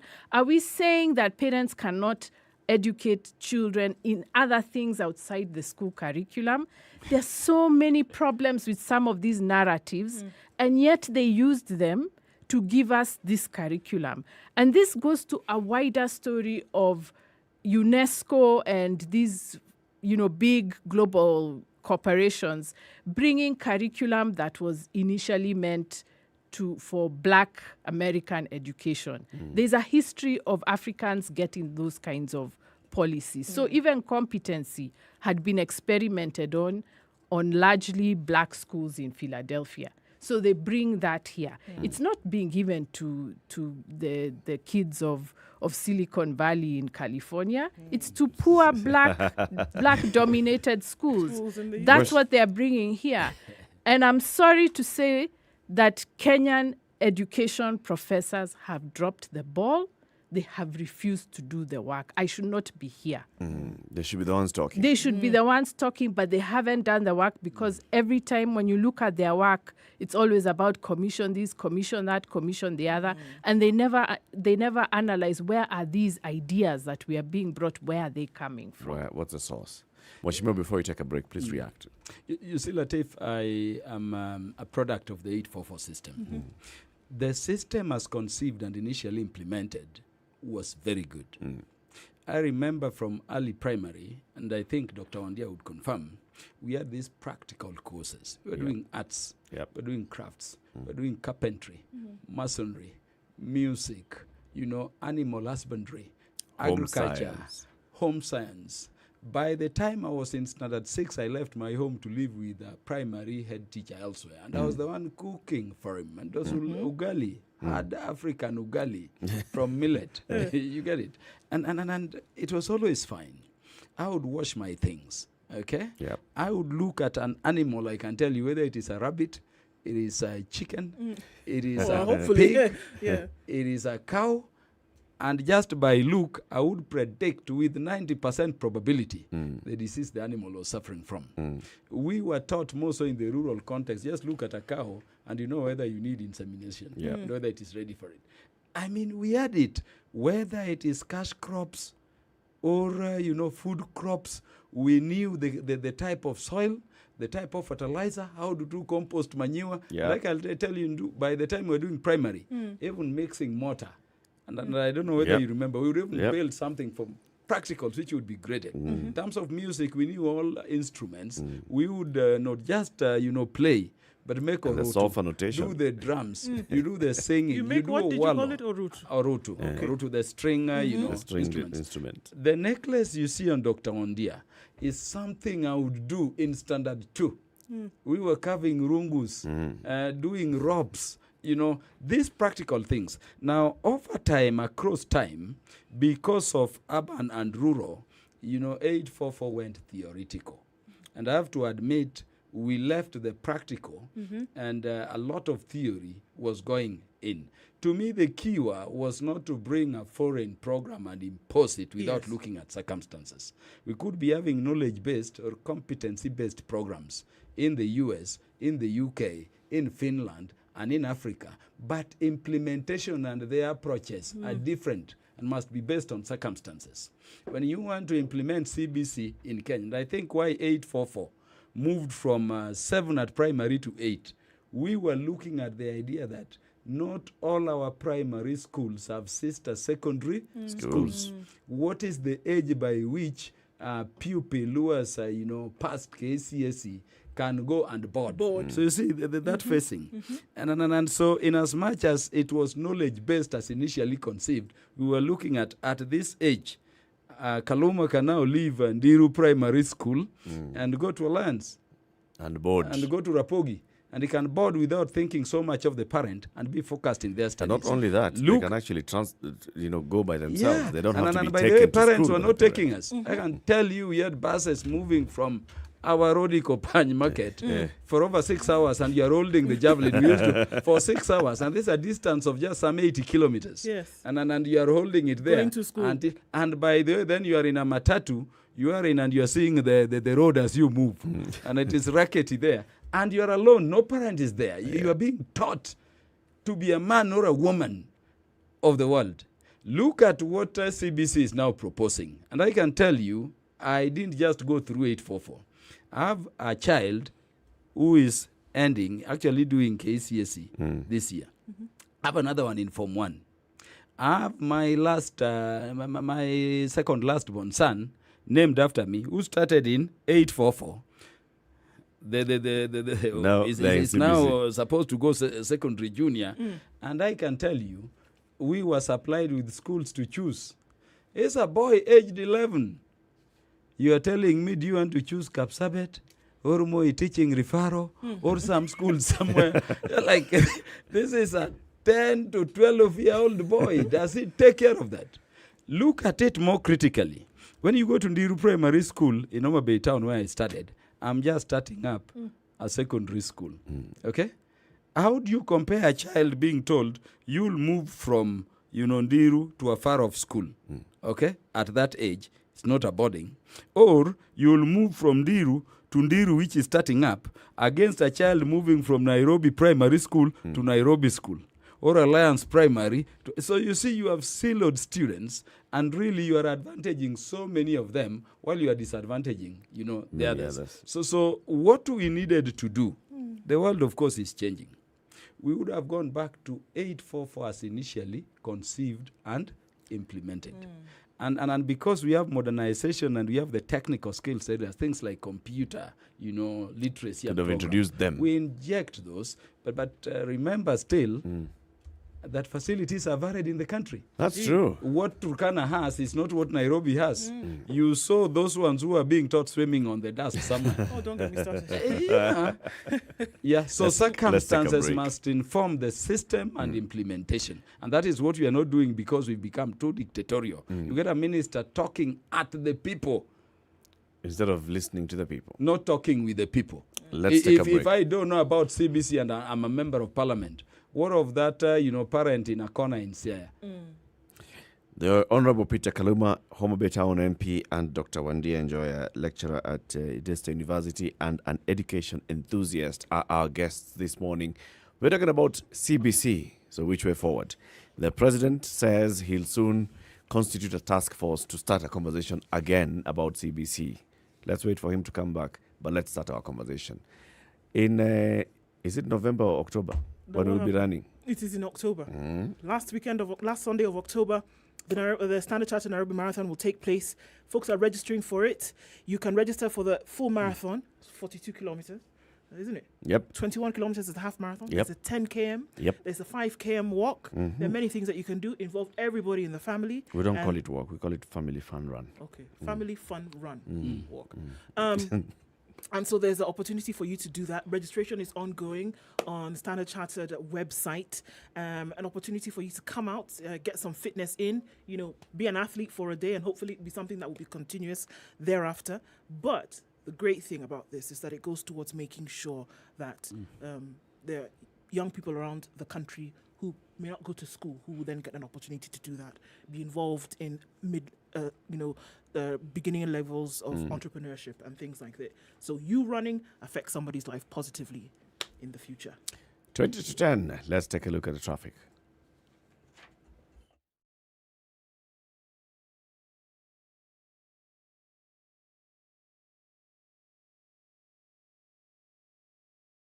If I look at the Premier League table, Manchester City is on top. Arsenal, number 2 in the table. Absolutely. How did Brentford get to number 3 in the Premier League table? They beat us like Burukenge. Sugar and spice. What's your love language, French? My love language is I want to be left alone. What can't you compromise on? Quality time and acts of service. Words of affirmation tutapata hata kanisani. We do this 11 to 3 p.m. Monday to Friday. DJ Absolute and Yolanda Mulwa on 94.4 Spice FM, Nairobi.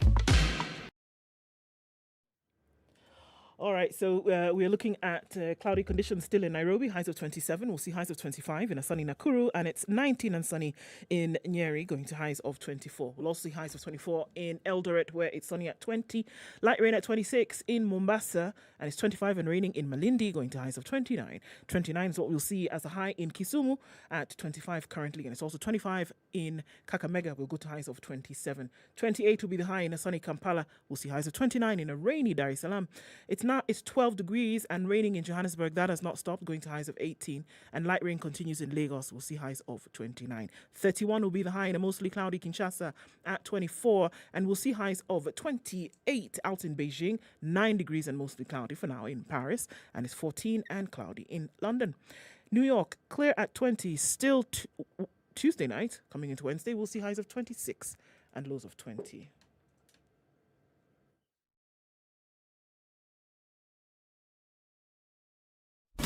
Classic soul, R&B, smooth jazz, neo soul, and nostalgic ballads. Make some noise. Yeah. You're listening to Spice. On your way to 10 o'clock, and it looks like most parts of the city now, at least, looking a lot better for you to able to go through.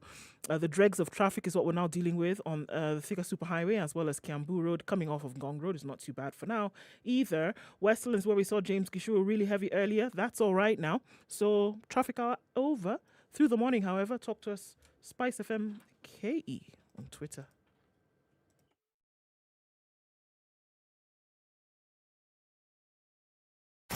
Are you ready? Okay. Spice FM. Mature, intelligent talk every morning. Spice up yourself.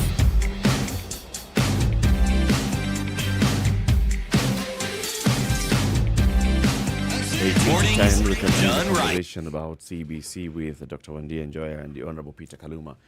Let's just look at some of the comments that are coming in on social media. Ibrahim says CBC makes no sense. We are turning our primary schools into vocational training centers. They are youth polytechnics for those who find academic difficult. At this rate, we'll have a nation of Juakali artisans. Let's get back our 844 system as initially constituted together with caning. It goes hand in hand. Kiplagat says, tabia ya walimu kukula kuku ya wazazi itakoma kabisa. We go back to 844.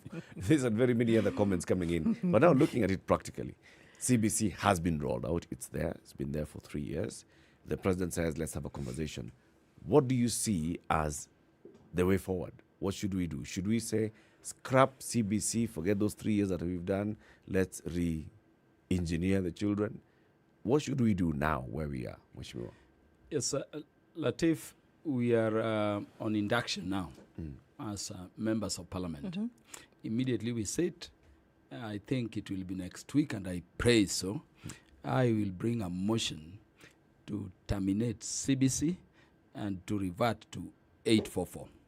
We get out of this confusion before we destroy, the future for society, our children, as we watch. And I think I'll be doing this on the ground, not only that the program is unconstitutional, because you see, public participation has to be there. And it did not happen. If as a leader I don't know about this thing, if as a leader, as I was saying, as CS has no, reason to talk to me, you can imagine what the other people outside there is thinking about. We have a challenge with implementation. We have a challenge with the content. We have a challenge with the structure. These are the things we are talking about. We have a challenge with the resources around, the program. Look, we have teachers training colleges across the country, and people are not asking. And they are churning graduates each year. Eric, do you know when you go down there, we have so many trained teachers who are retiring without stepping into classroom. Yep. And yet we have a very inadequate number of teachers outside here. So number one is the number of teachers and resource persons to help with the program or any education system. Number two is whether they are trained. Number three, whether we have the facilities. You may talk your CBC, but really until you make it possible for every school in the country to have electricity and to be at some good level, we must go for, a program that allows each and every student or pupil to become somebody. And I think we can revamp other than, pushing these things. So I'm personally, going to Parliament to, move a motion.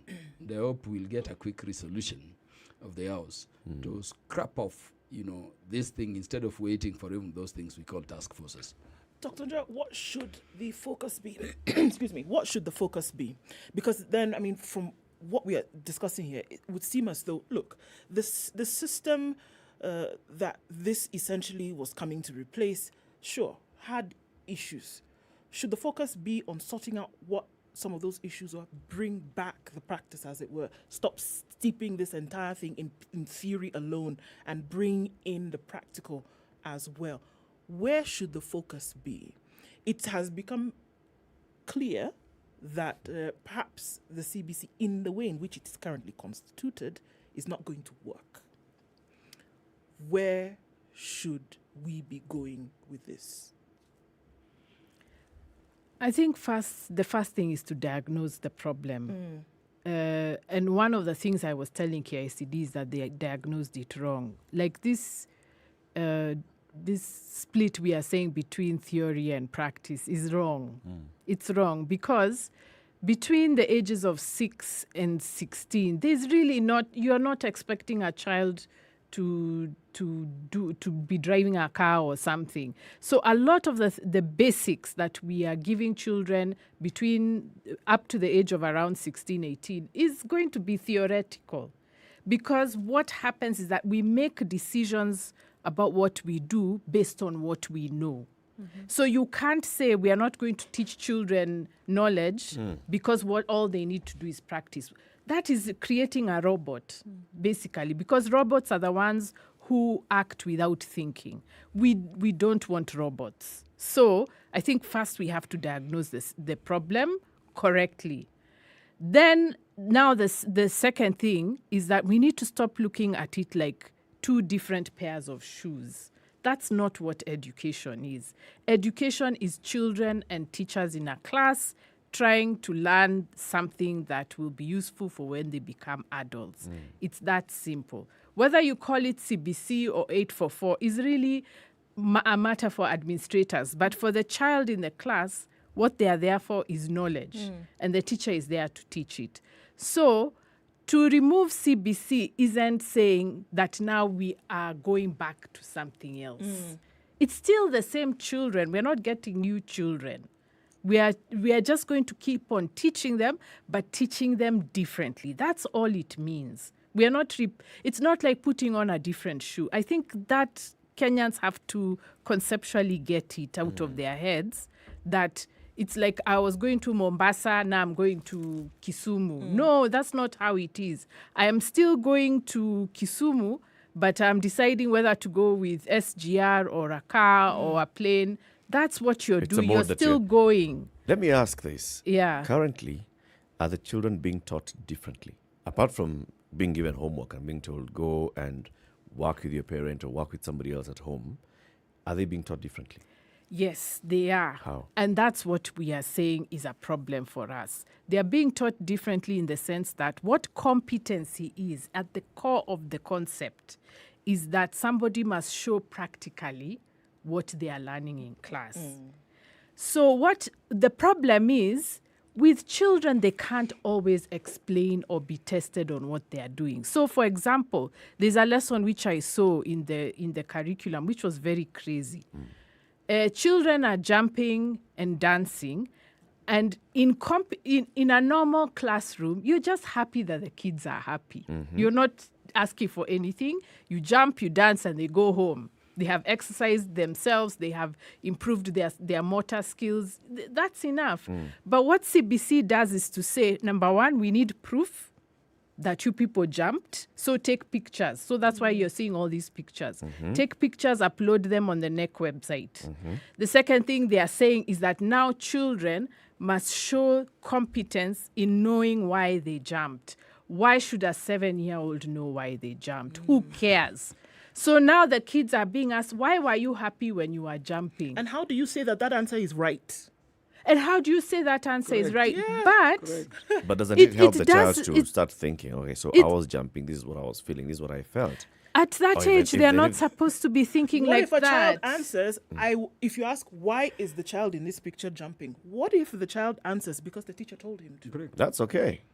Is it How, not? now, the question is, how do you judge that that is the correct answer? If another answer is the child jumped because he's happy, another answer is the child jumped because he needed to teacher go to said- the bathroom. There'll be a follow-up How do question. you What know- makes you think that this child was jumping because they're happy Now you're or asking a because they've been 6-year-old hurt? that follow-up question. What makes you think that this child was jumping as a result of his happiness or sadness? Do you see what we are doing?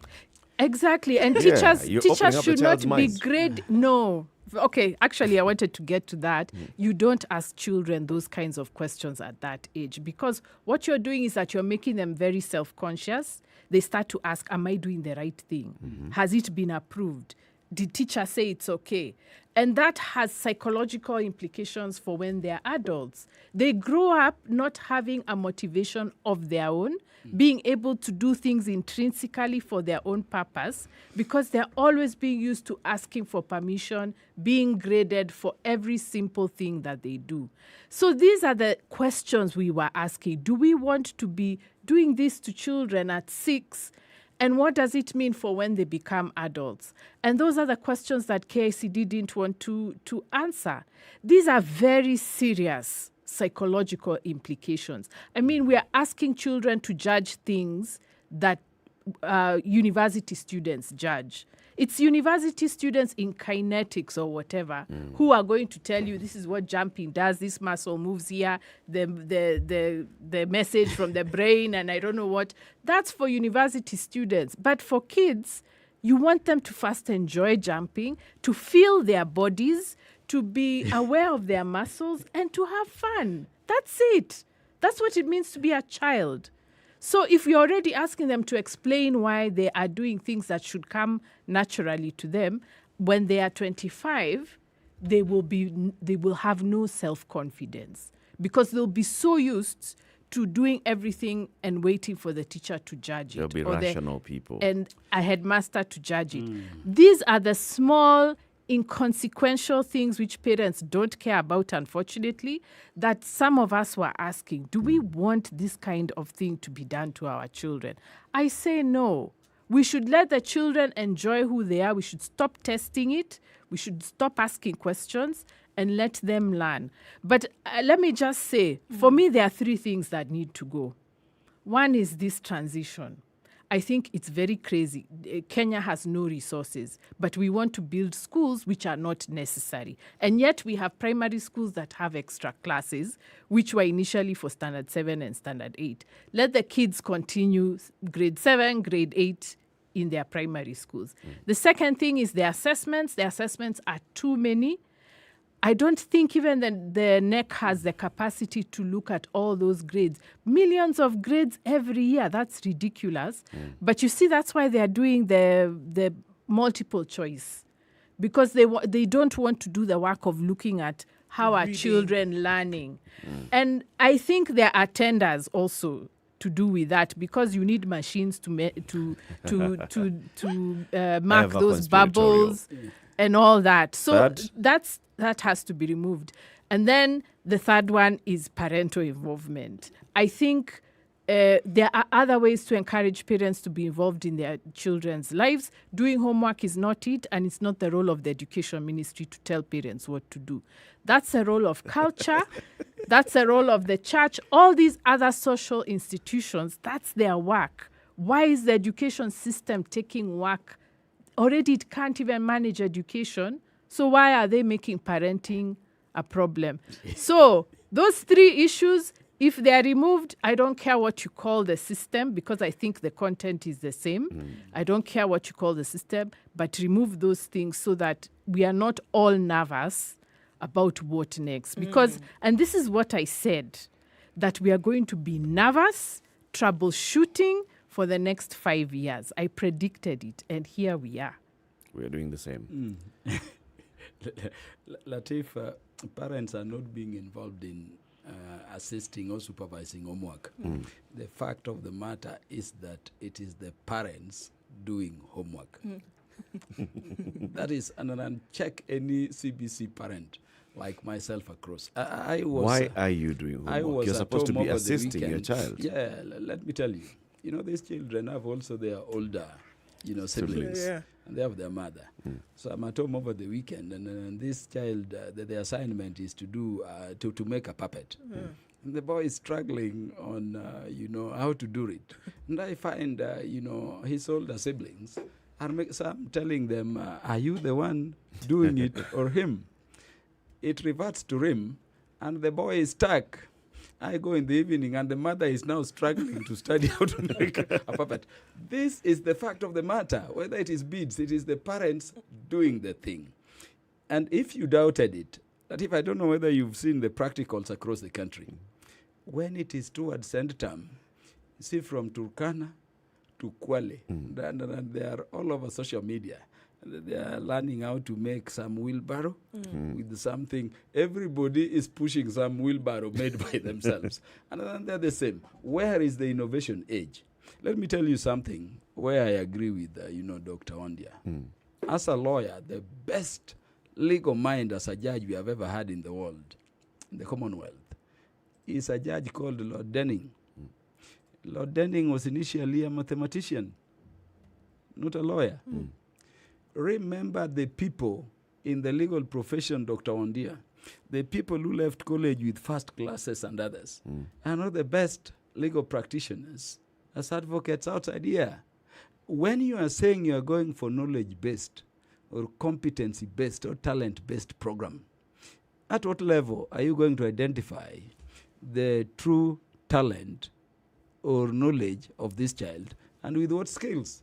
And I was telling you, if you were to identify it that way, then with the resource inadequacies we have in Kenya, possibly a child in primary loves maths and is doing better in it because the only good teacher or the only teacher they have is a maths teacher. They don't have proper exposure in the others. And I think that could be what was happening. I can tell you from primary grade 1 to what was standard 7 then, I failed in mathematics, but we just got a right teacher in mathematics in standard 8. And by the time I was doing KCSE, I was the best student in mathematics in Kenya. Okay? And so that at the time of KCSE, I hate history, I hate theory. Because remember the question, you've seen it on my Twitter. Why do I need to be taught who prophesied where Jesus would be born? Or that he would be born by a virgin?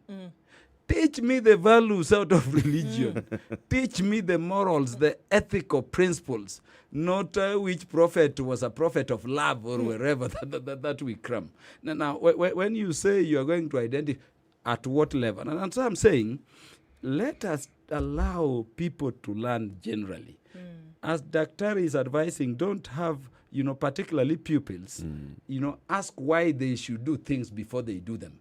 Let them do them, that is curiosity, and let them learn why and the effect of their doing it, later on. But allow, people to settle in their careers as they move along. I can tell you, I'm now very happy as a lawyer. I was lecturing law. I've published books before I entered Parliament.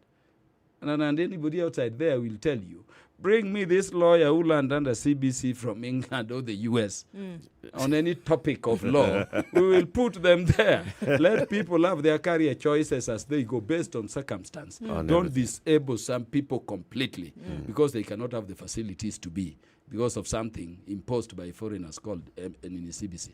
When the president comes back and gives direction on what his thoughts are on the CBC, he says he's going to form a task force. We'll call you back again.